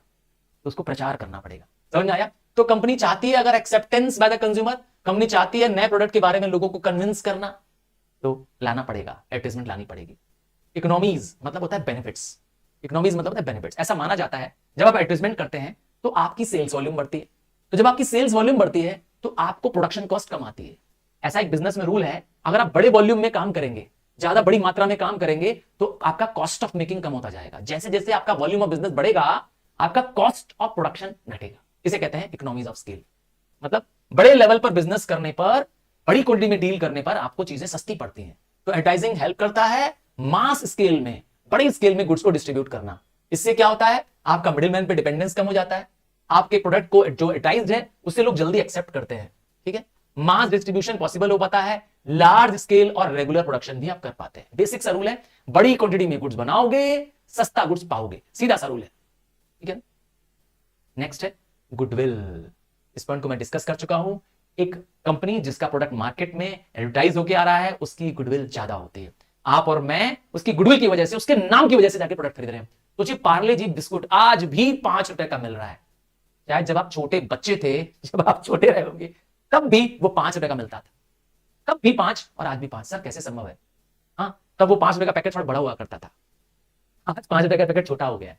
नंबर ऑफ बिस्कुट भी छोटे हो गए हैं और नंबर ऑफ बिस्कुट भी कम हो गए हैं। उसमें कंपनी चालाकी कर रही है, अपनी इमेज बनाए रखी हुई है। वही छोटी सी गुड़िया, एक प्यारी सी बच्ची उसमें बनी हुई है, रेड और येलो स्ट्रिप्स बने हुए, देख लीजिए, है ना, गुडविल बनी हुई है। आपके और मेरे दिमाग में उसकी इमेज बन गई है। एम देखिए, मैकडी का येलो रंग का एम बना हुआ, ध्यान दिया कभी आपने? एम बना हुआ है, ये है गुडविल बनाना। ठीक है ना, टाटा, बिरला, बड़ी बड़ी जो नाम है, रिलायंस, इन्होंने मार्केट में गुडविल बना दी है अपनी। अभी कोई प्रोडक्ट लॉन्च करेंगे ना, हाथों हाथ बिक जाएंगे। चलिए 6 पॉइंट अधिक मत करिएगा, 6 पॉइंट मैंने कर लिए हैं, अब आपको 6 पॉइंट्स करने हैं। देखिए इसमें points related to consumer, to the society, ये भी दिया हुआ है, आप उसको गो थ्रू करके 2-2 पॉइंट्स कर सकते हैं। डीमेरिट्स की बात करते हैं। डीमेरिट्स मतलब बुराई, मतलब कुछ नेगेटिव क्रिटिसिज्म। आइए, क्या बुराई है, क्या क्रिटिसिज्म है इसका? पहला बुराई है हाई प्राइस। देखिए जितने भी कंपनी एडवर्टाइजमेंट कर रही है, क्या वो फ्री में हो रहा है? आपको पता है वो टीवी या न्यूज़पेपर में जो ऐड आ रही है उसके लिए लाखों रुपए कंपनियों को देने पड़ रहे हैं। और पैसे कहां से आ रहे हैं? अरे वो पैसे आप और मैं भर रहे हैं, प्रोडक्ट में उसका पैसा जोड़ दिया जा रहा है। वो जो शाहरुख खान बोल रहा है ना, बोलो जुबा केसरी, हाँ, तो वो फ्री में नहीं बोल रहा है। वो जो स्टार्स जो बोल रहे हैं, जो प्रोडक्ट के लिए सर्विस दे रहे हैं अपनी, उसके लिए वो पैसा चार्ज कर रहे हैं। समझ में आया? जो टीवी में रिले हो रहा है उसके लिए उसको पैसा लग रहा है, और ये सब पैसा प्रोडक्ट के कॉस्ट में ऐड हो जा रहा है। सो व्हाट हैपेंस, सबसे बड़ा प्रॉब्लम है कि जो प्रोडक्ट की कॉस्ट है वो बढ़ जा रही है। लिखा है ना, जो भी कॉस्ट बढ़ रहा है, डिस्ट्रीब्यूशन का पैसा बढ़ रहा है, it is transfer to the customer. चीजें महंगी हो गई हैं। मैं एक एग्जांपल से समझाऊं, चलो एग्जांपल समझो। जो काला मीठा पानी तुम और मैं पीते हैं, काला मीठा पानी, अरे पेप्सी, कोको कोला, छोटी बोतल ले लो, 10 वाली बोतल भी ले लो, आपको पता है उस एक बोतल को बनाने में उनकी कॉस्ट मुश्किल से 1 रुपया आती है। हाँ, मैं सही कह रहा हूं, बनाने की कीमत कितनी है? हार्डली 1 रुपीज, और मार्केट में बिकता कितने का है? 10 रुपए का कोल्ड ड्रिंक बिक रहा है, ठंडा कर लेता है शायद 12 ले लेता है। तो 1 रुपए की चीज 10 रुपए, तो इतना मार्जिन कहां जा रहा है? यही एडवर्टाइजमेंट में, डिस्ट्रीब्यूशन चैनल्स में खर्चा हो रहा है। जो रिटेलर बेच रहे हैं, जो होलसेलर सप्लाई कर रहे हैं, और ये जो इतने हीरो हीरोइन इसमें जुड़े हुए हैं, इतने जो स्टार लोग जुड़े हुए हैं, टीवी में जो इतना आ रहा है, बिल बोर्ड लग रहा है, वो सब पैसा मैं और आप भर रहे हैं, बड़ी भी कीमत के रूप में भर रहे हैं भाई। अब समझ में आया? अच्छा, एक एग्जांपल बड़ा अच्छा दिया हुआ है इसमें कि कुछ ऐसी चीजें होती है जिनकी डिमांड इनइलास्टिक होती है, मतलब उनकी डिमांड तो होकर रहेगी, खास करके खाने पीने का सामान, राशन का सामान, नमक, तेल, शैंपू। टाटा आज भी नमक की ऐड करता है। टाटा नमक तो किसी जमाने से, जब मैं और आप शायद पैदा नहीं होंगे तब तक का टाटा नमक है। हाँ, तब से टाटा नमक आज भी बिक रहा है। तो एडवर्टाइजमेंट करना इसमें बस transfer from one producer to another, ठीक है ना। वेस्टफुल कंजम्पशन, एडवर्टाइजिंग आपको और मुझको क्या करती है? आपको और मुझको एनकरेज करती है अनहेल्दी कंजम्पशन करने के लिए। वो कैसे सर? देखिए एडवर्टाइजमेंट कितनी अच्छी बनती है, कितनी हाई फाई दिखाया था, कितनी खूबसूरत एडवर्टाइजमेंट बनती है। उसमें जो लोग दिखाए जाते हैं वो कुछ खा रहे होते हैं, कुछ पी रहे होते हैं, कुछ एंजॉय कर रहे होते हैं। उनको देखकर हमारे अंदर लालच आ जाती है, हमारे अड़ोस पड़ोस के अंदर लालच आ जाती है। वो लोग खरीदते हैं, हम देखते हैं उनसे, अरे मेरे पड़ोसी के पास कूलर है, एसी है, अब मेरी हैसियत है नहीं है, मुझे तो एसी चाहिए। अब ये प्रॉब्लम है। समझ में आया क्या है? एडवर्टाइजिंग लोगों को वो खरीदने के लिए मजबूर कर देती है जो वो अफोर्ड भी नहीं कर सकते हैं। कई बार मैंने देखा कि लोग कार खरीद ले रहे हैं, बड़ी बड़ी महंगे महंगे मोबाइल खरीद ले रहे हैं, एप्पल दिखाने के लिए आईफोन कहते हैं, क्या हो, कैसे हो यार, सबको अपना एप्पल फोन दिखाना है, मजा। एक्चुअली में वो एप्पल उसको जरूरत भी नहीं थी, सिर्फ भौकाल बनाने के लिए हमारी भाषा में कहते हैं, बनारसी भाषा में कहते हैं, या सिर्फ क्या करना है, अपना मार्केट बस उठाने के लिए क्या करते हैं लोग, ऐसा कर रहे हैं। अब इससे क्या हो रहा है, वो खुद कर्जे में डूबा हुआ व्यक्ति, देखा, वो फॉल्स या वेस्टफुल कंजम्पशन कर रहा है, उसको जरूरत नहीं है। बिना एप्पल के आईफोन के काम चल सकता था उसका, पर वो सिर्फ दिखावे में कर रहा होता है। बहुत सारे ऐसा लोग कर रहे होते हैं। तो हम लोग क्या कर रहे हैं, आर्टिफिशियल लिविंग, देखा, झूठी जिंदगी जी रहे हैं, एक्स्ट्रावेगेंस कर रहे हैं, मतलब औकात से ज्यादा खर्चा कर रहे हैं, आमदनी अठन्नी और खर्चा रुपया कर रहे हैं। तो ऐसी डिमांड जो जरूरत है ही नहीं, ट्राइबल गुड्स खरीद रहे हैं, अनवांटेड गुड्स खरीद रहे हैं, झूठ मूठ का हम दिखावे की जिंदगी जी रहे हैं। क्यों? एडवर्टाइजमेंट हमें प्रमोट कर रहा है। और प्रॉब्लम क्या आती है एडवर्टाइजमेंट से, और क्या बुराइयां एडवर्टाइजमेंट की, मिसलीड्स द कंज्यूमर, आपको और हमको धोखा देती है एडवर्टाइजमेंट। अक्सर ये जो बात कहती है एडवर्टाइजमेंट वो सही नहीं होती है, डिसेप्टिव होती है। डिसेप्टिव मतलब होता है चीट करना। क्या? चीट करना। अक्सर ये टॉल एंड एग्रीगेटेड क्लेम्स करती है। अब कहता है टाइड में एक ऐसे टाइड सी क्या करती है, गुजरता है और शर्ट सफेद हो जाती है। अब आप तुम ऐसा करके देखना एक बार, कभी मौका मिले और टाइड के साबुन को या सर्फ को लेके कपड़ों में ऐसे करना, कभी सफेद हो जाएगा सर्फ, कपड़ा वहां से साफ हो जाएगा? कभी नहीं होगा। ट्राई करके देखना। तो अच्छा, एक ऐड आती है, उसमें ऋतिक रोशन एक मोटरसाइकिल को कहता है गला सबका सूखता है, और वो ड्यू पीते हैं और ऋतिक रोशन उड़ा देते हैं मोटरसाइकिल तेजी से, और एक पहाड़ से दूसरे पहाड़ पर ठीक उड़ा लेते हैं। बताइए आपकी और मेरी जिंदगी में क्या ये रियल पॉसिबल है? तो बहुत सारी एडवर्टाइजमेंट है जो हमें क्या करती है, रियल चीज नहीं दिखाती है, फैंसी चीज दिखा देती है। बहुत ज्यादा ओवर एग्जैजरेट करके चीज बता देती है। हम जानते हैं आपके मेरे साथ रियल जिंदगी में पॉसिबल नहीं है। तो कई बार क्या करना चाहती है, कंज्यूमर को ड्यूप करती है। ड्यूप मतलब होता है चीट करना। जो एक सीधा साधा कस्टमर है बेचारा इसके बहकावे में आ जा रहा है, ठीक है ना। अक्सर इनको फ्रॉड, फॉल्स क्लेम करते हैं, झूठी बातें बता करके इनका विश्वास जीत लेती है। एडवर्टाइजमेंट ऐसा कंपनियां करती हैं बहुत। एक और बहुत बड़ा डिसएडवांटेज है, ये बहुत बड़ा डिसएडवांटेज है इस समय, वो है मोनोपोली क्रिएट कर देना। सर ये मोनोपोली क्या होता है? मोनो मतलब सिंगल, पोलस मतलब सेलर। कई बार कंपनियां एडवर्टाइजमेंट करते करते करते करते पूरे मार्केट में छा जाती हैं और वो अकेले बचती हैं, और बाकी सारे बिजनेसेस उनके सामने क्या हो जाते हैं, या तो बंद हो जाते हैं या तो उनके आगे कुछ काम नहीं कर पाते, चलता सिर्फ एक की है। अब ऐसा कंडीशन में क्या होगा, जब एक सिंगल सेलर मार्केट में बचेगा तो वो कंज्यूमर्स को एक्सप्लॉइट करेगा, वो मनमाना दाम चार्ज करेगा, घटिया क्वालिटी बेचेगा, क्योंकि वो अकेला बचा है मार्केट में। और ऐसा कर सकते हैं। तो एडवर्टाइजिंग एक लोगों के अंदर ब्रांड प्रेफरेंस पैदा कर दे रही है। नतीजा लोग पर्टिकुलर ब्रांड को ही ले रहे हैं। बड़ी लार्ज फर्म्स के पास बहुत पैसा होता है, अक्सर वो क्या करते हैं, छोटी फर्म्स को खत्म। अब जियो बहुत बड़ी फर्म है, रिलायंस का पार्ट है। अब छोटी जितनी फर्म्स थी जो टेलीकॉम सर्विसेज दे रही थी, मैंने बताया Tata Indigo, Aircel, Airtel, Vodafone, सब बर्बाद हो गई। बीएसएनएल बर्बाद हो गई, यूनिनॉर, टेलीनॉर, सब कंपनियां, मैं जितनी नाम ले रहा हूं, ये सब कंपनियां जियो की आंधी में उड़ गई। अब जियो इतना बड़ा ब्रांड है, इतना बड़ा नाम है, इतना पैसा है इसके आगे कि ये सब के बिजनेस को खा गया। तो एडवर्टाइजिंग क्या करती है? एडवर्टाइजिंग हेल्प करती है survival of the mightiest rather than the best. जो सबसे माइटी, सबसे पावरफुल है वो बिजनेस में सर्वाइव कर रहा है। और क्या प्रॉब्लम है एडवर्टाइजिंग से? एक और प्रॉब्लम है वेस्टेज ऑफ नेचुरल रिसोर्सेज। हमने अपने देश की दीवारों को, अपने देश के रिसोर्सेज को बर्बाद कर दिया है। कैसे? जो बहुत सारे वैल्यूएबल रिसोर्सेज हैं, जैसे कागज हो गया, मशीनरी हो गई, इक्विपमेंट्स हो गए, हमने इन सब से बर्बादी किया है।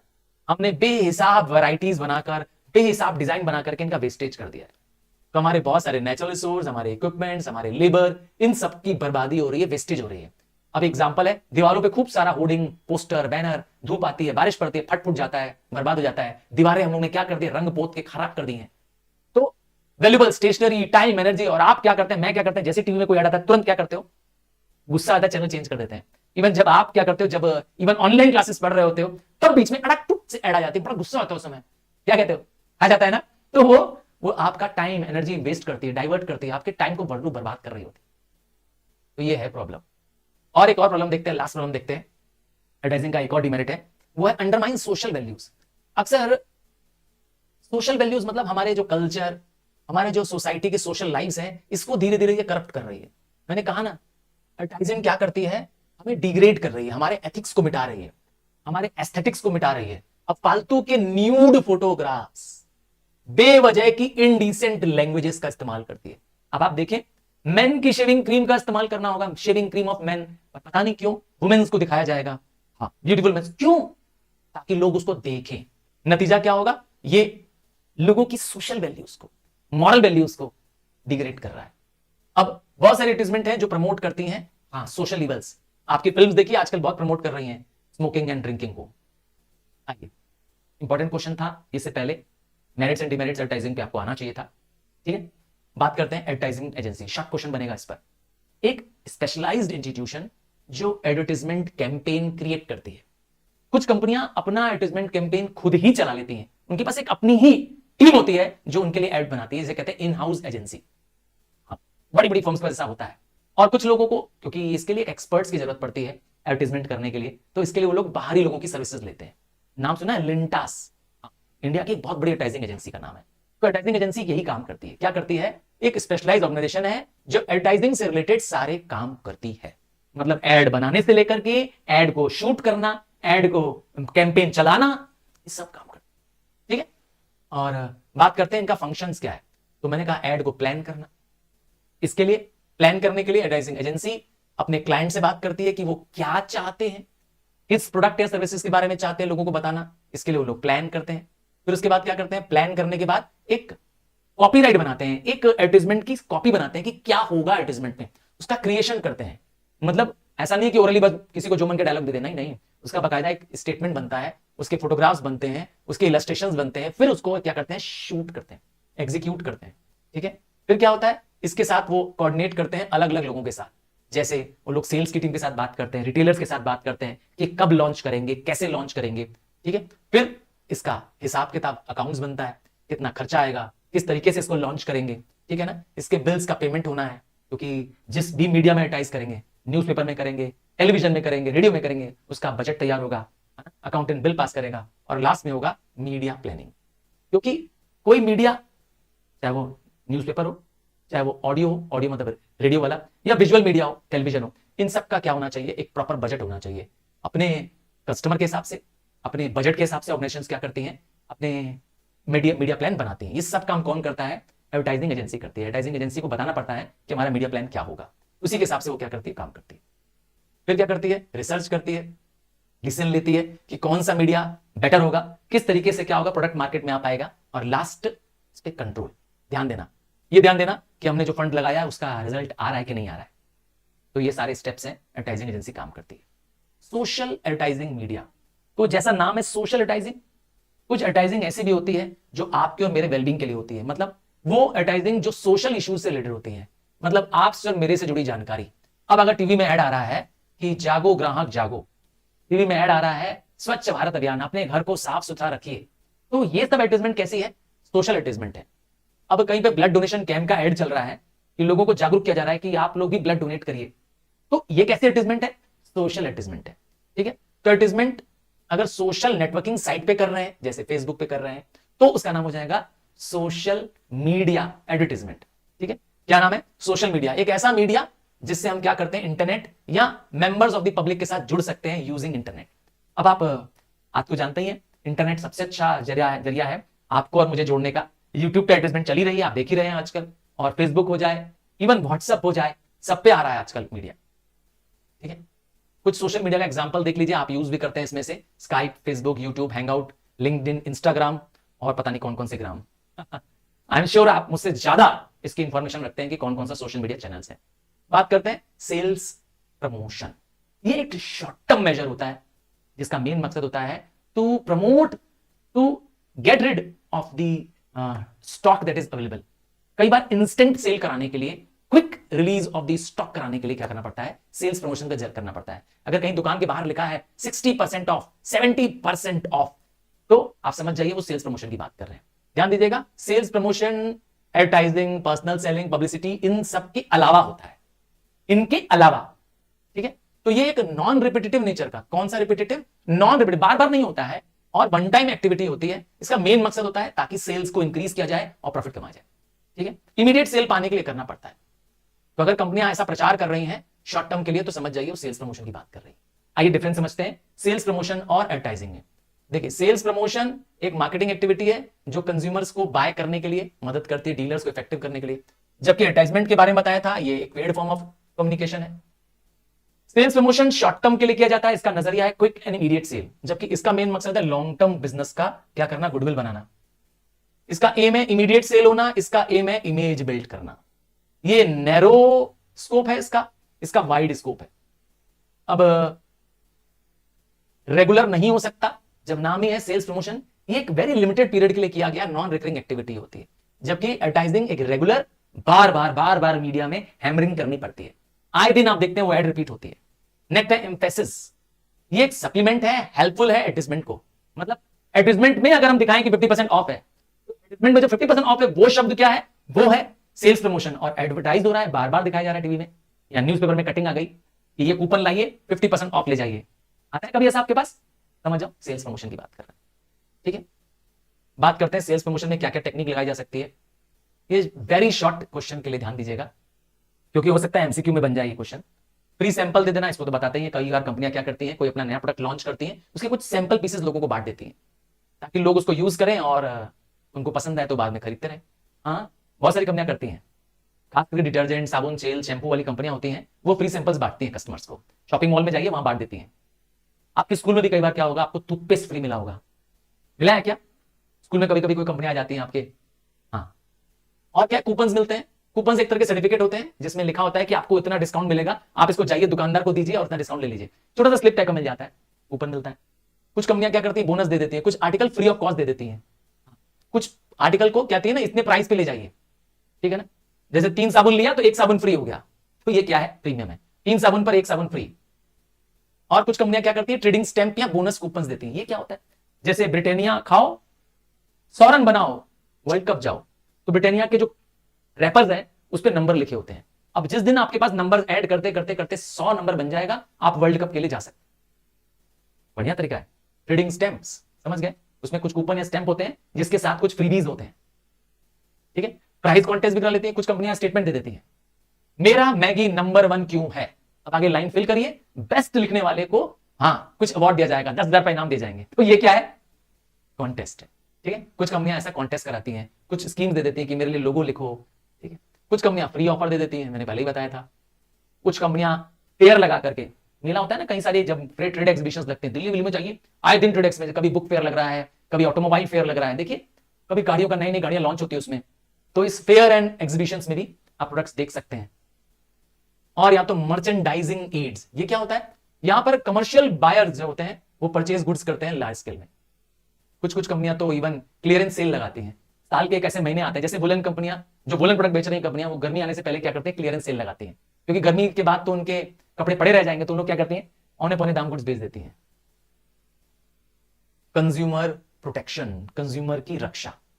अब समस्या यह है कि कंज्यूमर की रक्षा की जरूरत क्यों आ रही है, क्योंकि ऐसा पाया गया कि बहुत सारे प्रोड्यूसर्स कंज्यूमर्स को अंडरवेट गुड्स देते हैं, अडल्ट्रेटेड गुड्स देते हैं, मतलब मिलावट वाला गुड्स देते हैं, या हाई प्राइस गुड्स देते हैं। अक्सर वो ब्लैक मार्केटिंग, हाँ काला बाजारी जिसे कहते हैं, वो कर लेते हैं। या अक्सर वो देखा गया है कि प्रोड्यूसर्स जो जल्दी पैसा कमाना चाहते हैं, वो गुड्स के साथ साथ क्या करते हैं, गुड्स बेचने के साथ साथ कंज्यूमर्स के साथ भी धोखा कर देते हैं, कई तरीके से धोखा करते हैं, चीट करते हैं। हम इन्हें कहते हैं कंज्यूमर एक्सप्लॉयटेशन, मतलब harming the interest of consumer in various ways.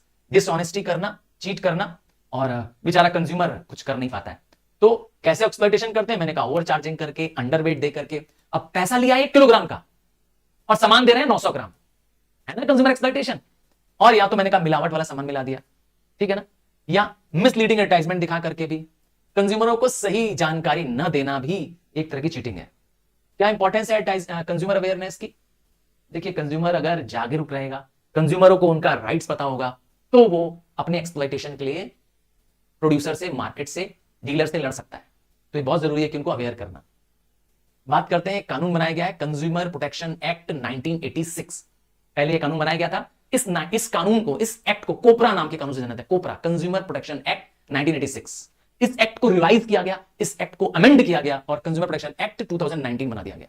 ये जो कंज्यूमर प्रोटेक्शन एक्ट है 2019, वो 2018 को अमेंड करके, चेंज करके बनाया गया है, और इसमें ई कॉमर्स ट्रांजैक्शंस को भी इंक्लूड कर दिया गया है। पहले ई कॉमर्स के ट्रांजैक्शंस, मतलब जो मैं और आप इंटरनेट के सामान खरीद रहे थे, उसमें कोई हमारी सुनवाई नहीं होती थी। अब इस कानून के तहत उसमें भी सुनवाई होगी। अगर कोई ई कॉमर्स कंपनी, मतलब फ्लिपकार्ट, अमेजॉन, स्नैपडील, मिंत्रा और कोई भी आपके साथ चीटिंग करेगा, तो इस कानून के तहत उसके खिलाफ भी एक्शन ले सकते हैं। ठीक है ना। क्या है इस कानून में? सोशल वेलफेयर रखा गया है इसमें, मतलब इसमें ध्यान दिया गया है कि सोशल वेलफेयर के कुछ लॉज लगाए गए हैं। मतलब हर कंपनियों को ध्यान देना है कि कंज्यूमर की कंप्लेंट्स का रिड्रेसल होना चाहिए।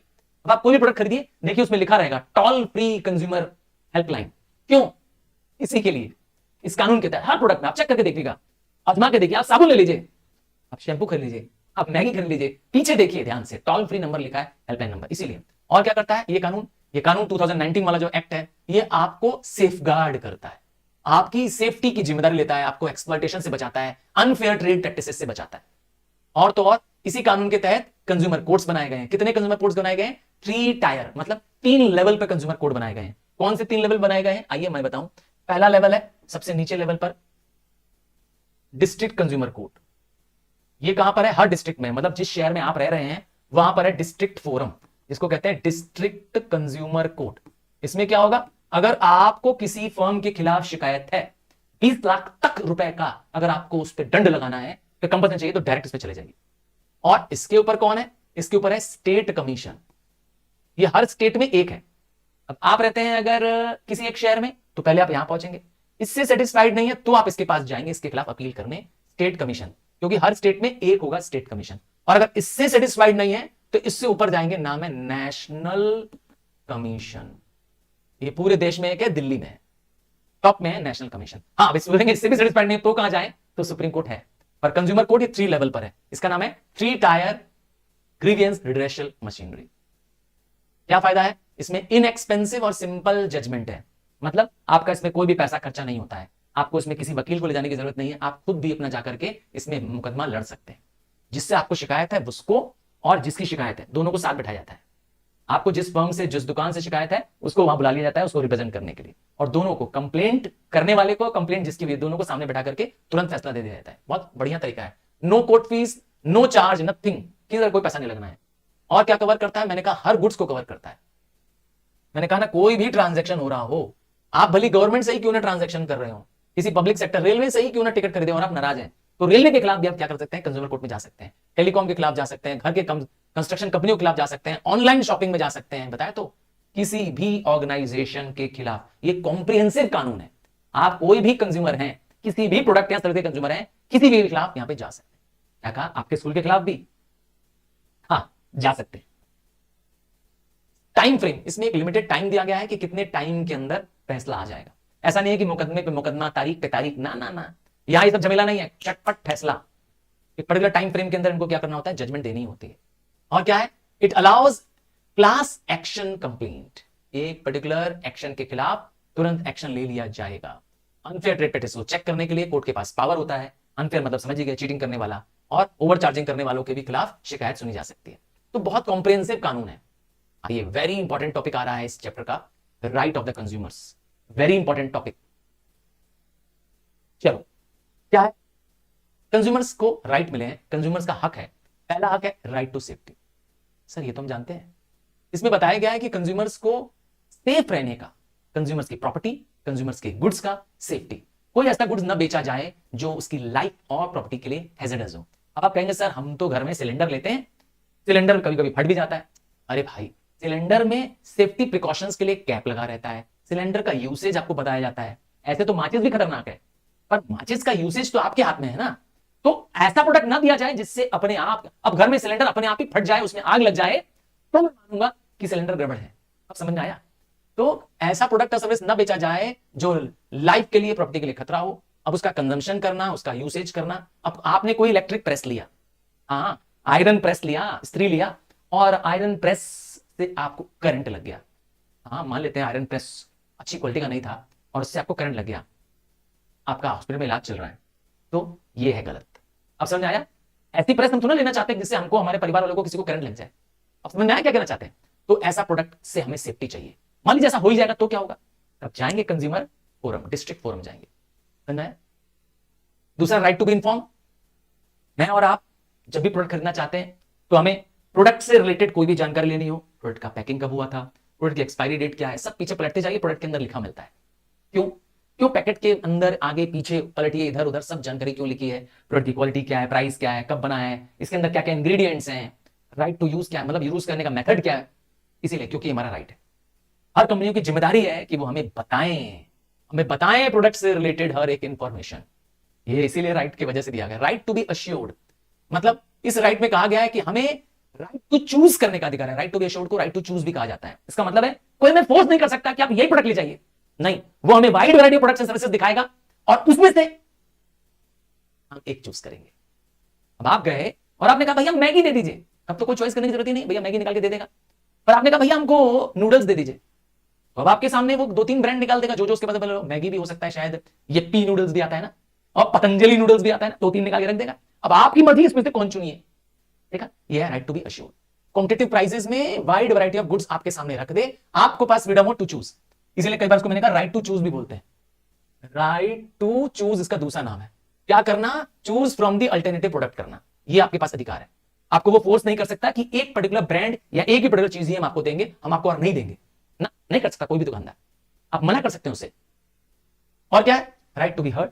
हर्ड मतलब अगर आपकी कोई शिकायत है, अगर आपकी कोई कंप्लेंट है, तो उसे सुना जाना चाहिए। आपकी कंप्लेंट को एक एप्रोप्रिएट फोरम पर सुना जाना चाहिए। आपके पास पावर है कि आप प्रोटेस्ट करिए, मतलब आप शिकायत करिए। आपके अगर कोई राइट्स को चिंता है तो आप उसके खिलाफ शिकायत करिए। और क्या करना है उसके बाद? इसके ऊपर का राइट है, मतलब इसके ऊपर अधिकार क्या है? Right to seek redressal. इसका मतलब है आपको जो क्लेम चाहिए, आपको जो मैन्युफैक्चरर या सेलर से जो शिकायत है उसके खिलाफ रिड्रेसल चाहिए। मतलब आपने कोई सामान खरीदा, हाँ, आपने एक मोबाइल खरीदा और वो मोबाइल क्या कर रहा है? प्रॉपर चल नहीं रहा है, हैंग हो रहा है, या प्रॉपर चार्ज नहीं हो रहा है, उसकी बैटरी नहीं काम कर रही है, तो अब कंपनी को बैटरी बदल कर तुमको देनी पड़ेगी। हाँ, आप जा सकते हैं, कंपनी के खिलाफ शिकायत कर सकते हैं। समझ में आया? अगर कोई अनफेयर हुआ है, कोई एक्सप्लॉयटेशन हुआ है, तो राइट ऑफ रिड्रेस। रिड्रेस मतलब होता है रॉन्ग को ठीक कराना। अगर उसमें क्वालिटी या क्वांटिटी में कुछ कमी रह गई है तो ये प्रोड्यूसर को जिम्मेदारी है कि वो उसको ठीक करके दे। एक बैक द प्रोडक्ट करे, रिपेयर करे, रिप्लेस करे, और या तो नया प्रोडक्ट दे, और अगर प्रोडक्ट नहीं दे सकता तो मेरा पैसा वापस करे, देना पड़ेगा। Right to consumer awareness. और क्या जिम्मेदारी है? कंज्यूमरों को जानकारी देने का, इसे कहते हैं राइट टू कंज्यूमर एजुकेशन भी। इस पॉइंट का दूसरा नाम भी है राइट टू कंज्यूमर एजुकेशन। इसीलिए तो तुमको पढ़ाया जा रहा है। आज तुम्हारे पास हक है, yes, you have the right to know about your right. तो राइट के बारे में तुम्हें इसीलिए तो पढ़ाया जा रहा है। ये चैप्टर तुम्हारे लाइफ में इसीलिए इंक्लूड किया गया है। इवन गवर्नमेंट ऑफ इंडिया ने, सुप्रीम कोर्ट ने ऑर्डर जारी करके कहा है कि बच्चों को, स्टूडेंट्स को, सबको बताइए कि क्या क्या राइट्स उनके पास उपलब्ध है। चलिए, वेरी इंपॉर्टेंट टॉपिक था, इसीलिए मैंने इतना डिटेल दिया। ई कॉमर्स, ई कॉम, एक वर्ड आता है ई बिज भी, ई बिजनेस भी। तो ई बिज और ई कॉम, देखिए ई बिजनेस एक बड़ा टर्म है, एक वाइड टर्म है, और उसी का एक छोटा सा पार्ट है ई कॉम। तो ई कॉम मतलब इलेक्ट्रॉनिक कॉमर्स, मतलब कमर्शियल ट्रांजैक्शन करना। क्या करना? कमर्शियल ट्रांजैक्शंस करना। किसकी मदद से? थ्रू कंप्यूटर एंड टेलीकम्युनिकेशन, या सिंपल भाषा में बोले थ्रू इंटरनेट। अगर आप क्या करते हैं, गुड्स को बाय सेल कर रहे हैं थ्रू ऐप, थ्रू कंप्यूटर, तो आप क्या कर रहे हैं? ई कॉम कर रहे हैं। तो मैंने कहा ना, एक वर्ड और भी है, ई बिजनेस वर्ड भी है और ई कॉमर्स वर्ड भी है, तो दोनों में अंतर क्या है? तो मैंने बताया ई बिजनेस एक बड़ा शब्द है। क्यों? क्योंकि बिजनेस के अंदर आता है कॉमर्स। बिजनेस जब बात करते हैं तो इसके अंदर सब कुछ आता है, प्रोडक्शन भी आता है, मार्केटिंग भी आता है, सेल्स भी आता है। जबकि कॉमर्स का मतलब है only and only related to network, commercial transaction related to network. ठीक है, कंप्यूटर नेटवर्क का यूज करना। ठीक है, तो छोटा छोटा शब्द है ई कॉम।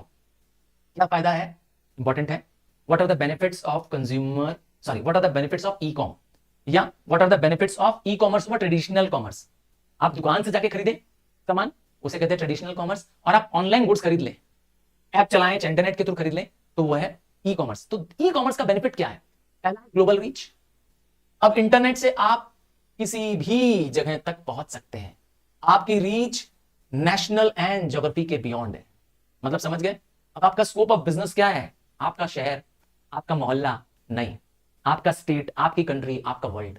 मतलब you can reach to any place. Access to the global market है।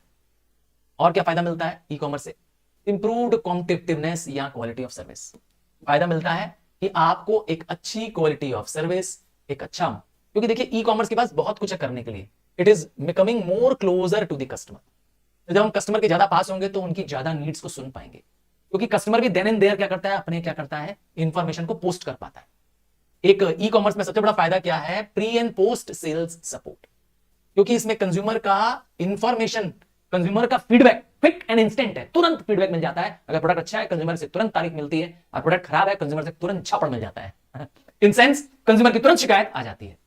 तो इसीलिए इंप्रूवमेंट करने का बहुत बहुत क्या है, स्कोप है। क्वालिटी ऑफ सर्विस बहुत अच्छी है। मास कस्टमाइजेशन या पर्सनलाइज प्रोडक्ट। देखिए आज हम ई कॉमर्स के वर्ल्ड में जी रहे हैं।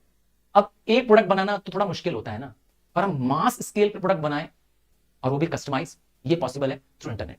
आज इंटरनेट के थ्रू सेलर्स क्या कर सकते हैं, कस्टमर से इंफॉर्मेशन गैदर कर सकते हैं, जो सप्लायर्स हैं वो needs of the individual customer को पूरा करते हैं। देखिए कस्टमाइजेशन मतलब होता है कस्टमर की नीड के अकॉर्डिंग जो ड्रेस, जो कपड़ा तुम्हें फिट आ रहा है, ठीक, वो तुम्हें कहते हैं कस्टमाइज्ड क्लॉथ, और एक होता है स्टैंडर्ड प्राइस का क्लॉथ, समझ गए ना। तो इससे फायदा क्या मिल रहा है, ऑर्गेनाइजेशंस मतलब बड़े बड़े सेलर्स, बड़े बड़े सप्लायर्स क्या कर रहे हैं, ऑटोमेटिकली टेलर प्रोडक्ट और सर्विसेज बना रहे हैं, क्योंकि वो लार्ज नंबर ऑफ कस्टमर्स के साथ जुड़े हुए हैं। समझ में आया। ऑनलाइन ऑर्डर ले लेते हैं, क्या करते हैं, ऑनलाइन ऑर्डर ले लेते हैं और फिर टेलर मेड प्रोडक्ट्स बनाते हैं, कस्टमर जो चाहता है वैसा प्रोडक्ट बना करके मार्केट में लाते हैं। फिर और क्या फायदा मिलता है ऑनलाइन से, आपको सप्लाई चेन में जो लोग हैं उनका इन्वॉल्वमेंट की जरूरत नहीं है। जैसे पहले क्या चलता था, देखिए मैं दिखाता हूं आपको, इसे कहते हैं ट्रेडिशनल मार्केट। पहले एक प्रोड्यूसर हुआ करते था, प्रोड्यूसर गुड्स बेचता था स्टॉकिस्ट को, जिसको हम लोग सप्लायर्स कहते थे बड़ा, ये स्टॉकिस्ट बेचता था होलसेलर को, होलसेलर बेचता था रिटेलर को, रिटेलर बेचता था हमको और आपको कंज्यूमर को।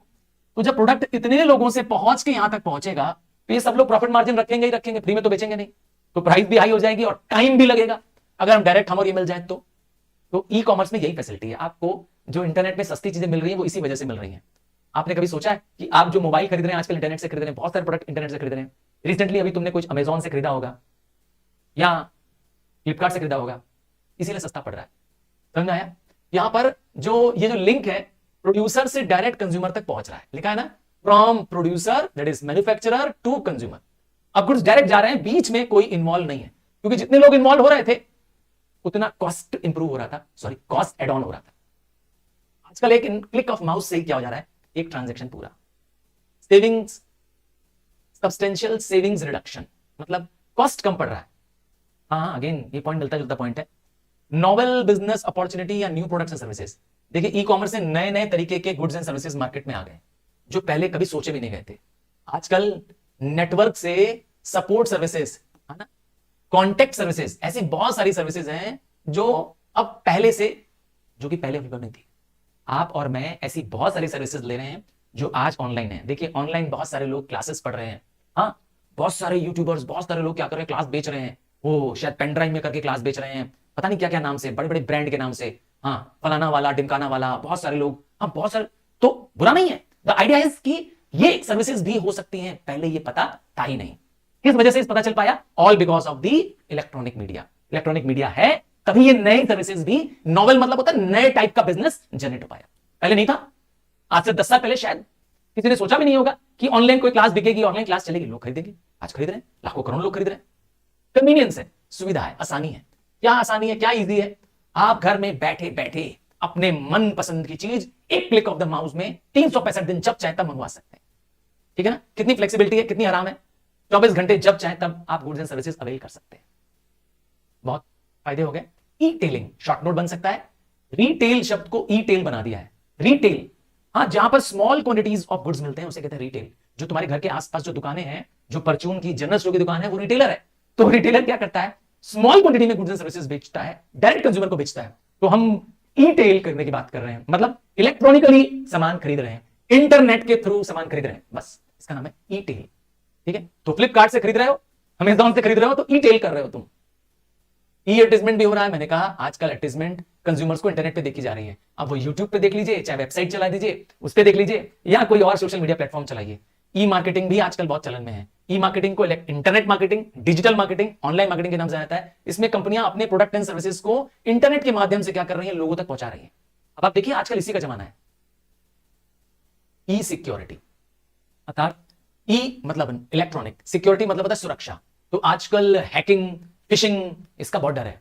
आजकल तो आप बहुत सुन रहे होंगे, साइबर क्राइम बहुत हो रहा है। लोग ऑनलाइन बात करते हैं, कोई कोड नंबर मंगवाते हैं और पैसे से बैंक बैलेंस पूरा गायब। तो इसीलिए आजकल बहुत जरूरत हो गया ये ई सिक्योरिटी की, जिसमें वायरस का डर नहीं रहता है, जिसमें कह सकते हैं इंटरनेट से हैकिंग का डर नहीं रहता है। आजकल बहुत चल रहा है, वैसे मैं बता दूं आपको। ईआरपी, ईआरपी फुल फॉर्म है एंटरप्राइज रिसोर्स प्लानिंग। ईआरपी ये क्या है, ये एक नया तरह का सॉफ्टवेयर है, एक नया तरह का सिस्टम है। क्या है, एक तरह का कंप्यूटर सॉफ्टवेयर है, सिस्टम है जो आपके सारे रिसोर्सेस को मैनेज करता है। नाम नहीं सुना, एंटरप्राइज रिसोर्स प्लानिंग। अब आप एग्जांपल से समझिए, आपका स्कूल है, जिस स्कूल में तुम पढ़ते हो। अब स्कूल में एडमिशन, स्कूल में ट्रांसपोर्ट, स्कूल में टीचर्स की salary, staff salaries, payrolls, school की बिल्डिंग का मेंटेनेंस, ये सारे कई सारे डिपार्टमेंट्स हैं। तो इन सब का अलग अलग अलग अलग अकाउंट्स हैं, इन सब का अलग अलग क्या हेडिंग है, इन सब का रिकॉर्ड एक जगह कंप्यूटर में किया जा सकता है, नाम है ईआरपी। हाँ, ईआरपी, एंटरप्राइज रिसोर्स प्लानिंग, आजकल ये बहुत चल रहा है, सब कुछ कंप्यूटर की स्क्रीन पर है। आइए कुछ मॉड्यूल्स, इंपॉर्टेंट टॉपिक है, ध्यान से देखिएगा।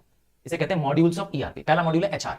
एचआर मतलब होता है आपके यहाँ जो स्टाफ काम कर रहा है उसका पूरा रिकॉर्ड मेंटेन करना, उनका नाम, उनका बायोडाटा, उनके उनके पे स्केल्स, उनके उनके अटेंडेंसेस, सब कुछ, सबका रिकॉर्ड इसके अंदर होता है। एक क्लिक ऑफ द माउस से बता सकते हैं स्टाफ का पूरा डिटेल, स्टाफ की पूरी हिस्ट्री, ह्यूमन रिसोर्स। नेक्स्ट है इन्वेंट्री मॉड्यूल। इसमें कंपनी के पास क्या क्या स्टॉक है, हम जिसमें डील करते हैं, ठीक है ना। कंपनी के हर एक स्टॉक का अपना एक यूनिक नंबर होगा, उस स्टॉक का डिटेल, उसका लोकेशन, अभी स्टॉक कितना बचा है, कितना कंज्यूम हो गया है, कितने का ऑर्डर देना है, सब कुछ ऑनलाइन है। आप किसी दवा की दुकान में जाइए, बड़ी दवा की दुकान में जाइए, कभी गए, ध्यान से देखा है, वहां पर आप जाएंगे तो दवा वाले क्या करते हैं, आपके दवा का जो बिल इलेक्ट्रॉनिक दे रहे हैं, बड़ी दवा की दुकान, सब में नहीं, बड़ी दवा की दुकान में उनके पास रिकॉर्ड होता है, एक एंटर मार के बता सकते हैं कि उसकी दवा की दुकान में वो दवा का स्टॉक है कि नहीं है, एक एंटर मार करके। आप स्पेंसर में चले जाइए ना, हाँ, स्पेंसर में चले जाइए, स्पेंसर में जो भी प्रोडक्ट रखे हुए हैं स्पेंसर के स्टोर के अंदर, हर एक का कोडिंग है।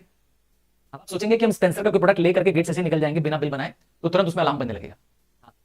हर एक का कोडिंग किया हुआ है उसके अंदर, हर एक का स्मार्ट कोड लगा हुआ है, स्टॉक का मेंटेनेंस है उसके अंदर, इन्वेंट्री का पूरा रिकॉर्ड है। उसी तरह से सेल्स मॉड्यूल है। सेल्स मॉड्यूल में सेल्स की बारी जानकारी है, सेल्स कैसे हैंडल किया जा रहा है, सेल्स का कोटेशन जारी हो रहा है, सेल्स के बिल जनरेट हो रहे हैं। अब किसी कस्टमर को बिल चाहिए तो इसी सेल्स मॉड्यूल के थ्रू बिल दिया जाएगा। किसी को अगर कोटेशन भेजना है, मतलब कि सेल्स करेंगे तो कितने बेचेंगे, तो यहीं से भेजेंगे। उसी तरह से परचेज मॉड्यूल है।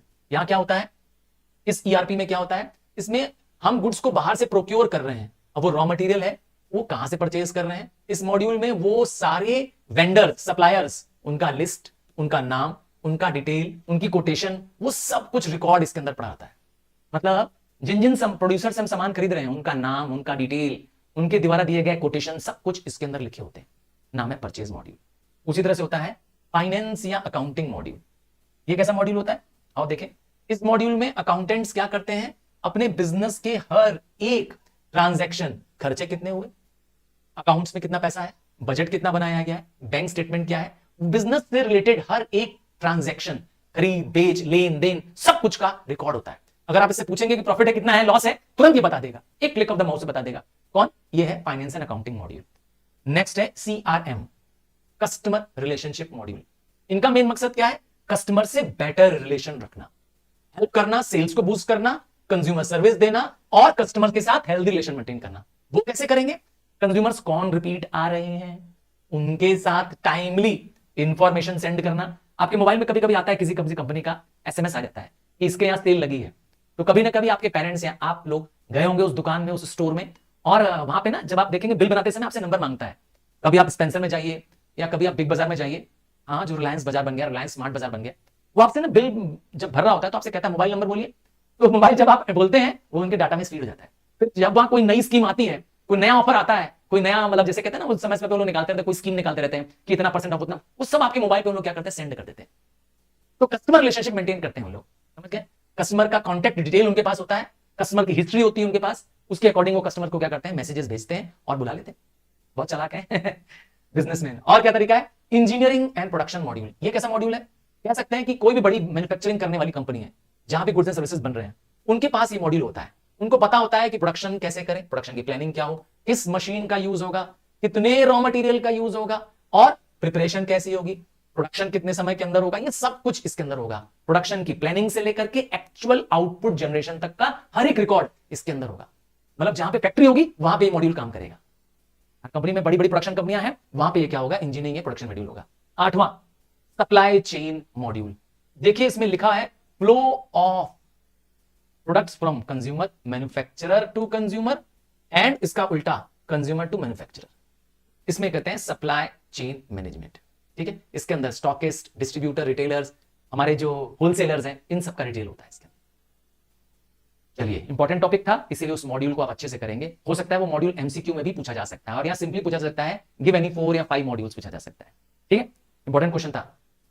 बात करते हैं टॉपिक कैपिटल और रेवेन्यू की।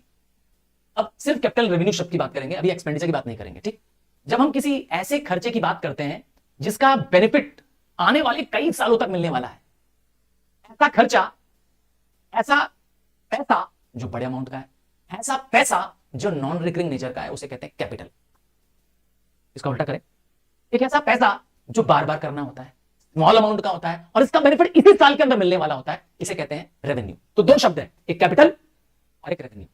ध्यान से सुना। अब इन दोनों के साथ आगे जोड़ेंगे word capital expenditure, revenue expenditure. ध्यान से सुनिएगा मेरी बात को।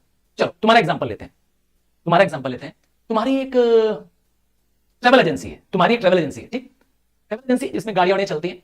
तुमने एक नई इनोवा कार ले ली। क्या ले ली तुमने? नई एक इनोवा कार ले ली। चलो अज्यूम करते हैं 20 लाख की, समझाने के लिए। तो जो तुमने 20 लाख रुपया लगाया, ये मेरा हाथ देखो, हाँ ये देखो, ये है तुम्हारा कैपिटल एक्सपेंडिचर। अब इस 20 लाख की कार, इनोवा कार को तुम्हारी ट्रेवल एजेंसी में तुम कई सालों तक चलाते रहोगे, तो इसका बेनिफिट आने वाले कई सालों तक मिलने वाला है। ध्यान दिया, ये है तुम्हारा कैपिटल एक्सपेंडिचर। अब ध्यान से इधर आ जाओ। अब तुम्हारे पास है रेवेन्यू एक्सपेंडिचर। ये क्या है? ड्राइवर रखोगे कि नहीं इनोवा कार चलाने के लिए? गाड़ी में तेल भरवाओगे कि नहीं भरवाओगे? समय समय पे गाड़ी की सर्विसिंग चाहिए, तेल, हवा, पानी, फिल्टर, ये सब चेंज कराओगे कि नहीं कराओगे? तो ये सब क्या हो रहा है? Revenue, revenue, revenue, revenue. भाई तेल हर महीने भराना है, जब गाड़ी सर्विस पे निकलेगी, काम पे, टूर पे जाएगी तो भरवाना है। तो ये वो खर्चे हैं जो इस कैपिटल को, इस कार को मेंटेन करने के लिए चाहिए। कार खर्चा किया, खरीदा, एक साथ लमसम पैसा लगाया 20 लाख, पर महीने का ड्राइवर की सैलरी 20 लाख तो ना होती है, 10,000 होती है, 15,000 होती है। तो वो जो स्मॉल अमाउंट का खर्चा है, बार बार देना पड़ रहा है, रिकरिंग करना पड़ रहा है, वो है रेवेन्यू एक्सपेंडिचर। और कार खरीदा, वो है कैपिटल एक्सपेंडिचर। अब दोनों में समझ में आया डिफरेंस क्या है?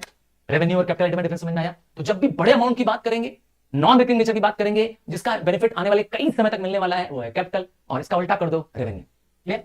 तो रेवेन्यू आइटम्स के रिकॉर्ड को कहां शो करते हैं? ट्रेडिंग एंड पीएल अकाउंट में शो करते हैं। और कैपिटल आइटम्स को कहां शो करते हैं? बैलेंस शीट में। ध्यान दीजिएगा, मैंने एक डेडिकेटेड वीडियो आप लोगों के लिए अपलोड किया हुआ है। हाँ, मैंने एक डेडिकेटेड वीडियो अपलोड किया जो 10 मार्क की गारंटी देता है आपको। 10 मार्क की गारंटी। जी हाँ, इस वीडियो को देख लोगे तो तुम्हारे 10 मार्क पक्के हैं। ये वीडियो था final accounts of sole proprietorship.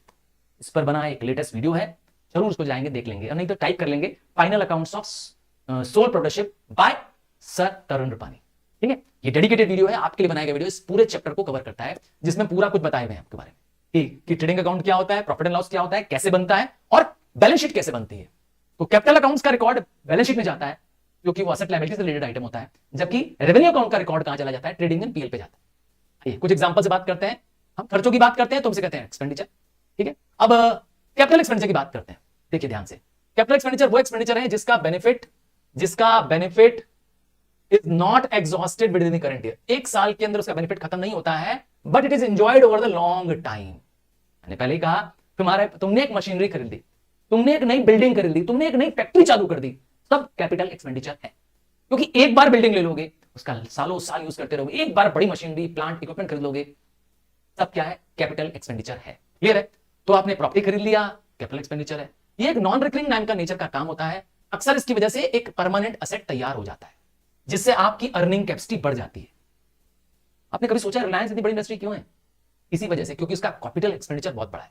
क्या होता है कैपिटल एक्सपेंडिचर के अंदर? मैंने पहले बताया, कैपिटल एक्सपेंडिचर के अंदर असेट्स होते हैं, लैंड, बिल्डिंग, प्लांट होता है, जिससे हम क्या करते हैं? बिजनेस में यूज करते हैं और रेवेन्यू कमाते रहते हैं। ध्यान दीजिएगा, इसका यूज हम अर्निंग ऑफ द रेवेन्यू के लिए करते हैं।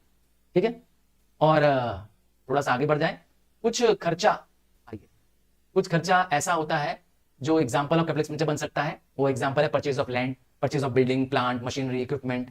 कोई एडिशन करा दें, कोई नया ऐड कर दे, प्लांट, इक्विपमेंट, ओवरहॉलिंग कर दें। आपने एक सेकंड मशीन खरीदी, पर उसको कंप्लीटली क्या कर दिया? ट्रांसफॉर्म कर दिया, चकाचक नया बना दिया, तो भी है क्या? Capital expenditure. नहीं समझ आया? तुमने एक सेकंड हैंड कार खरीद ली, ठीक, मान लेते हैं तुम्हारी ट्रेवल एजेंसी है, तुमने नई इनोवा न लेकर के सेकंड हैंड इनोवा ले ली, 5 लाख की इनोवा ले ली, 3 लाख रुपए लगा करके एकदम इनोवा को डेंट पेंट करा दिया, नया टायर वायर लगवा दिया, एसी वेसी सब कुछ चेंज करा दिया, सीट कवर अवर टक टकाटक करा दिया। ये 3 लाख रुपए तुमने लगाया, ये क्या है?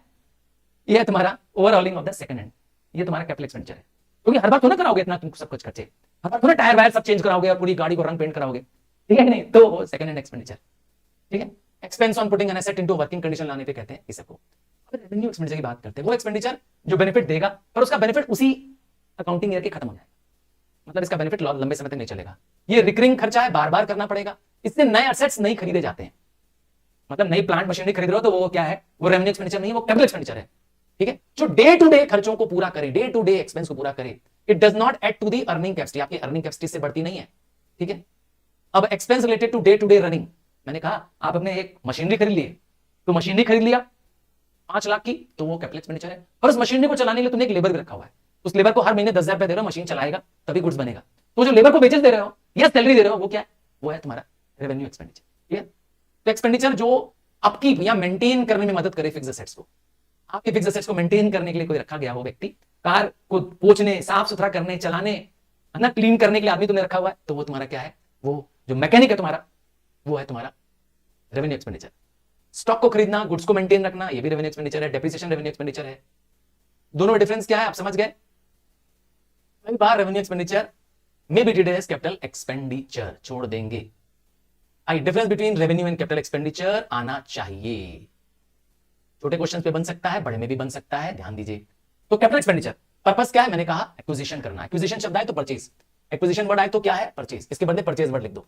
क्या करने में मदद करता है? परचेज ऑफ फिक्स्ड गुड्स में। जबकि रेवेन्यू एक्सपेंडिचर क्या करता है? Day to day conduct of business के लिए चाहिए होता है।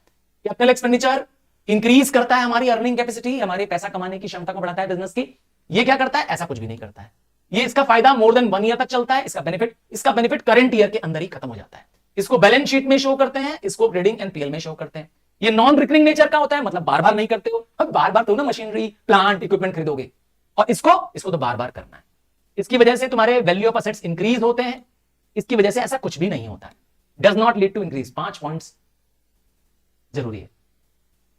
चलिए, खर्चा हो रहा है जिसका नाम है डेफर्ड रेवेन्यू। है ये रेवेन्यू खर्चा है, ये वो खर्चा जो रिकरिंग वाला है, पर ये थोड़ा एक्सटेंड कर गया, इसका बेनिफिट 1 साल से अधिक निकल गया है, इसीलिए नाम है डेफर्ड। डेफर्ड सबको कहते हैं फ्यूचर। क्या? तो रेवेन्यू एक्सपेंडिचर मतलब जिसका बेनिफिट 1 साल के अंदर मिले, पर डेफर्ड रेवेन्यू मतलब 1 से अधिक साल के मिले। तो कुछ रेवेन्यू एक्सपेंसेस ऐसे होते हैं, विच x tends beyond the current accounting year. एक एग्जांपल से समझाता हूं। इसमें एग्जांपल दिया है हैवी एडवर्टाइजमेंट एक्सपेंडिचर का। समझाते हैं। आपकी कंपनी ने एक नया प्रोडक्ट लॉन्च किया, एक नया पेन लॉन्च किया। अब इस पेन को लॉन्च करने के लिए किसी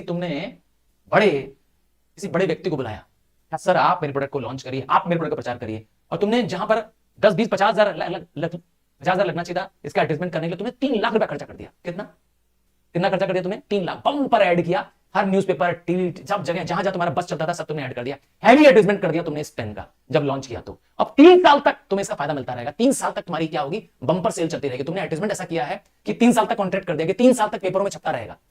तो बेनिफिट तुम्हें कितने साल में मिल रहा है? मोर देन 1 अकाउंटिंग ईयर में। एक मैंने एग्जांपल दिया कि 3 लाख रुपए तुमने खर्चा किया है, तो इस साल का खर्चा सिर्फ 1 लाख माना जाएगा। समझ आया? इस साल का खर्चा 1 लाख, फिर अगले साल 2 लाख, फिर 3 लाख। खर्चा आज कर रहे हैं, पर बेनिफिट आने वाले 3 साल में, क्योंकि ये खर्चा रिकरिंग नेचर वाला खर्चा था, पर इसका बेनिफिट 1 से अधिक अकाउंटिंग ईयर में मिल रहा है, इसलिए इसका नाम है डेफर्ड रेवेन्यू एक्सपेंडिचर। समझ में आया? जैसे हैवी एडवर्टाइजमेंट एक्सपेंडिचर या हैवी रिपेयर्स। जैसे तुमने कार को रिपेयर करवाया था, याद है ना? तुमने अभी थोड़ी देर पहले कार को रिपेयर कराया था, सेकंड हैंड कार लिया था, बम्पर को रिपेयर करा लिया वो भी। और यहां तो expense to remove the business to a more convenient place, या रिसर्च पे खर्चा। ये चैप्टर जो है फाइनल अकाउंट ऑफ सोल्डरशिप, ये थ्योरी चैप्टर नहीं है। इस पे ज्यादा इस टॉपिक से एमसीक्यू बनेंगे, इस पे बहुत ज्यादा आपको स्ट्रेस नहीं करना है। इसका न्यूमेरिकल 10 मार्क का आ रहा है, उसको अच्छे से करेंगे। आपसे 1 वर्ड क्वेश्चन बन सकता है कि ट्रेडिंग अकाउंट क्या करने के काम आता है? तो ट्रेडिंग अकाउंट फाइंड करता है gross profit and gross loss, बस। What is the MCQ? What is the use of trading account? या क्या ट्रेडिंग अकाउंट असर्टेन करता है? असर्टेन मतलब फाइंड करता है, तो बता दिया। और फॉर्मूला क्या ग्रॉस प्रॉफिट का? फॉर्मूला है net sales minus cost of goods sold and direct expense. खत्म। आइए बात करते हैं प्रॉफिट एंड लॉस अकाउंट की। मैंने कहा ना, इस चैप्टर को एमसीक्यू की नजर से देखिए या वेरी शॉर्ट क्वेश्चन की नजर से देखिए, क्योंकि इसका लॉन्ग क्वेश्चन तो 10 मार्क का आ रहा है। प्रॉफिट एंड लॉस का एमसीक्यू क्या बन सकता है? प्रॉफिट एंड लॉस अकाउंट क्यों बनाते हैं? To know the net profit और नेट लॉस। दोनों में अंतर है ना? ये नेट प्रॉफिट और नेट लॉस जानने को मदद करता है। आइए, मैंने जिसको स्क्रॉल कर देना है तेजी से, आपको उसको भी क्या करना है? इग्नोर कर देना है। मैंने पहले ही बताया था, क्योंकि वो रीडिंग के लिए हो सकता है, आपके लिए बस नॉलेज के लिए हो सकता है, बाकी लॉन्ग क्वेश्चन या और इस पे इंपॉर्टेंट क्वेश्चन नहीं बन रहे हैं। Balance sheet. हाँ, बैलेंस शीट क्या है? तो बैलेंस शीट एक फाइनेंशियल स्टेटमेंट है which sets out the assets and liabilities of a trading and non trading organization on a certain date.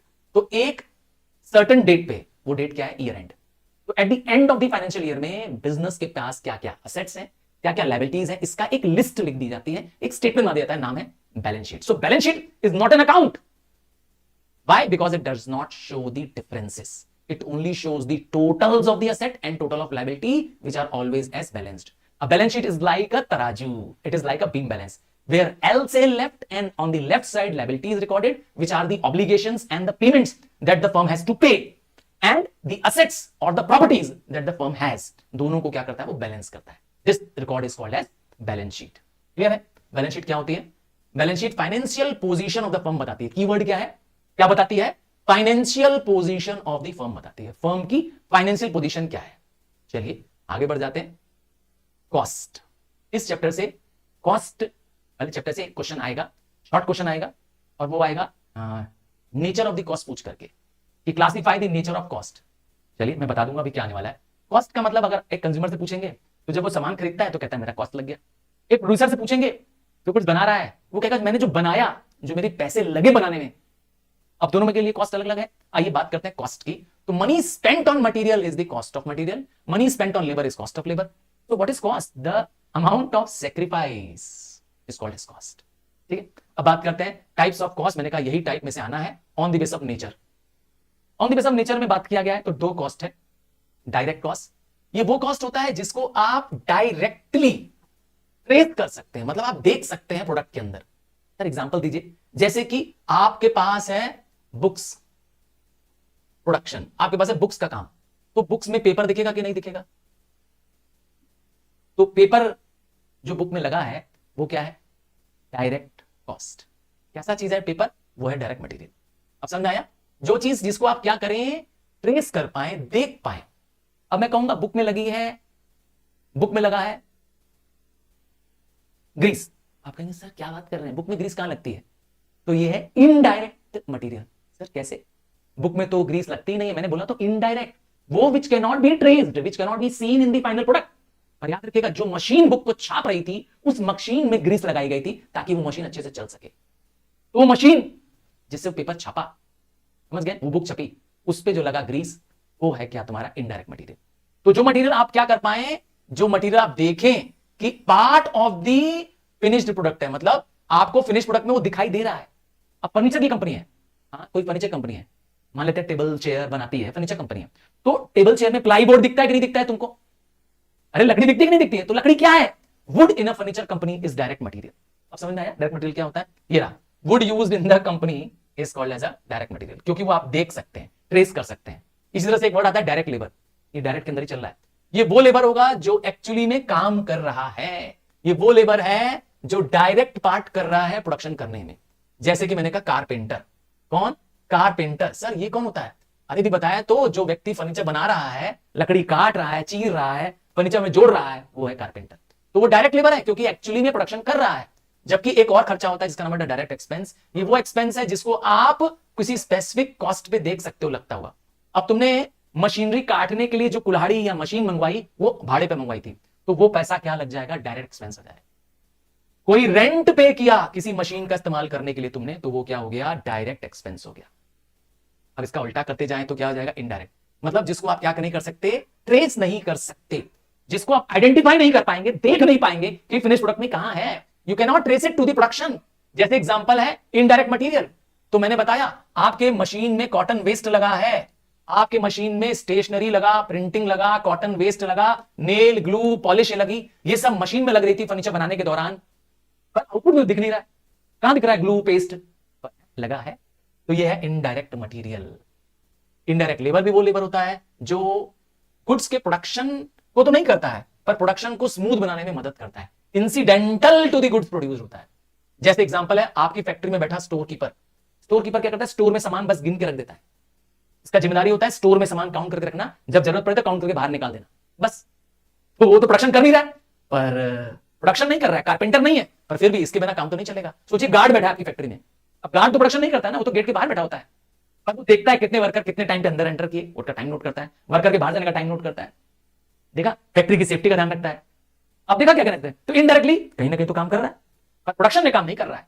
तो वो सब कौन है? ये रहा वॉचमैन. देख लीजिए, ये लोग हैं इनडायरेक्ट लेबर. क्लियर है? उसी तरह से इनडायरेक्ट एक्सपेंस, ये वो एक्सपेंस है जिसको आप क्या कर सकते हैं? प्रोडक्ट में देख नहीं सकते, कैन नॉट बी ट्रेस्ड. जैसे डेप्रिसिएशन लग जाना, इंश्योरेंस का चार्ज लग जाना. अब समझ में आ गया? डायरेक्ट इंडायरेक्ट आपको आना चाहिए. चलिए, on the base of the behaviour, इन दोनों में से कोई एक क्वेश्चन आएगा. On the base of nature आ जाए, चाहे on the base of behaviour आ जाए, एक क्वेश्चन आ रहा है. बिहेवियर के हिसाब से फिक्स्ड कॉस्ट और वेरिएबल कॉस्ट. कुछ कॉस्ट ऐसे होते हैं जो फिक्स्ड रहते हैं, जैसे रेंट. जैसे salary of the permanent employ. अब इनका प्रोडक्शन से कोई लेना देना नहीं है। आप जिस प्रीमाइसेस पे काम कर रहे हैं, जहां फैक्ट्री है आपकी, उसका रेंट आपको लैंडलॉर्ड को देना है। अब आप प्रोडक्शन मत करिए, प्रोडक्शन ज्यादा करिए, कम करिए, उससे भाड़ में जाइए। तो इससे प्रोड्यूसर को पैसा देना ही पड़ेगा लैंडलॉर्ड को, क्योंकि ये फिक्स कॉस्ट है। समझ गए? तो रेंट ऑफ द बिल्डिंग,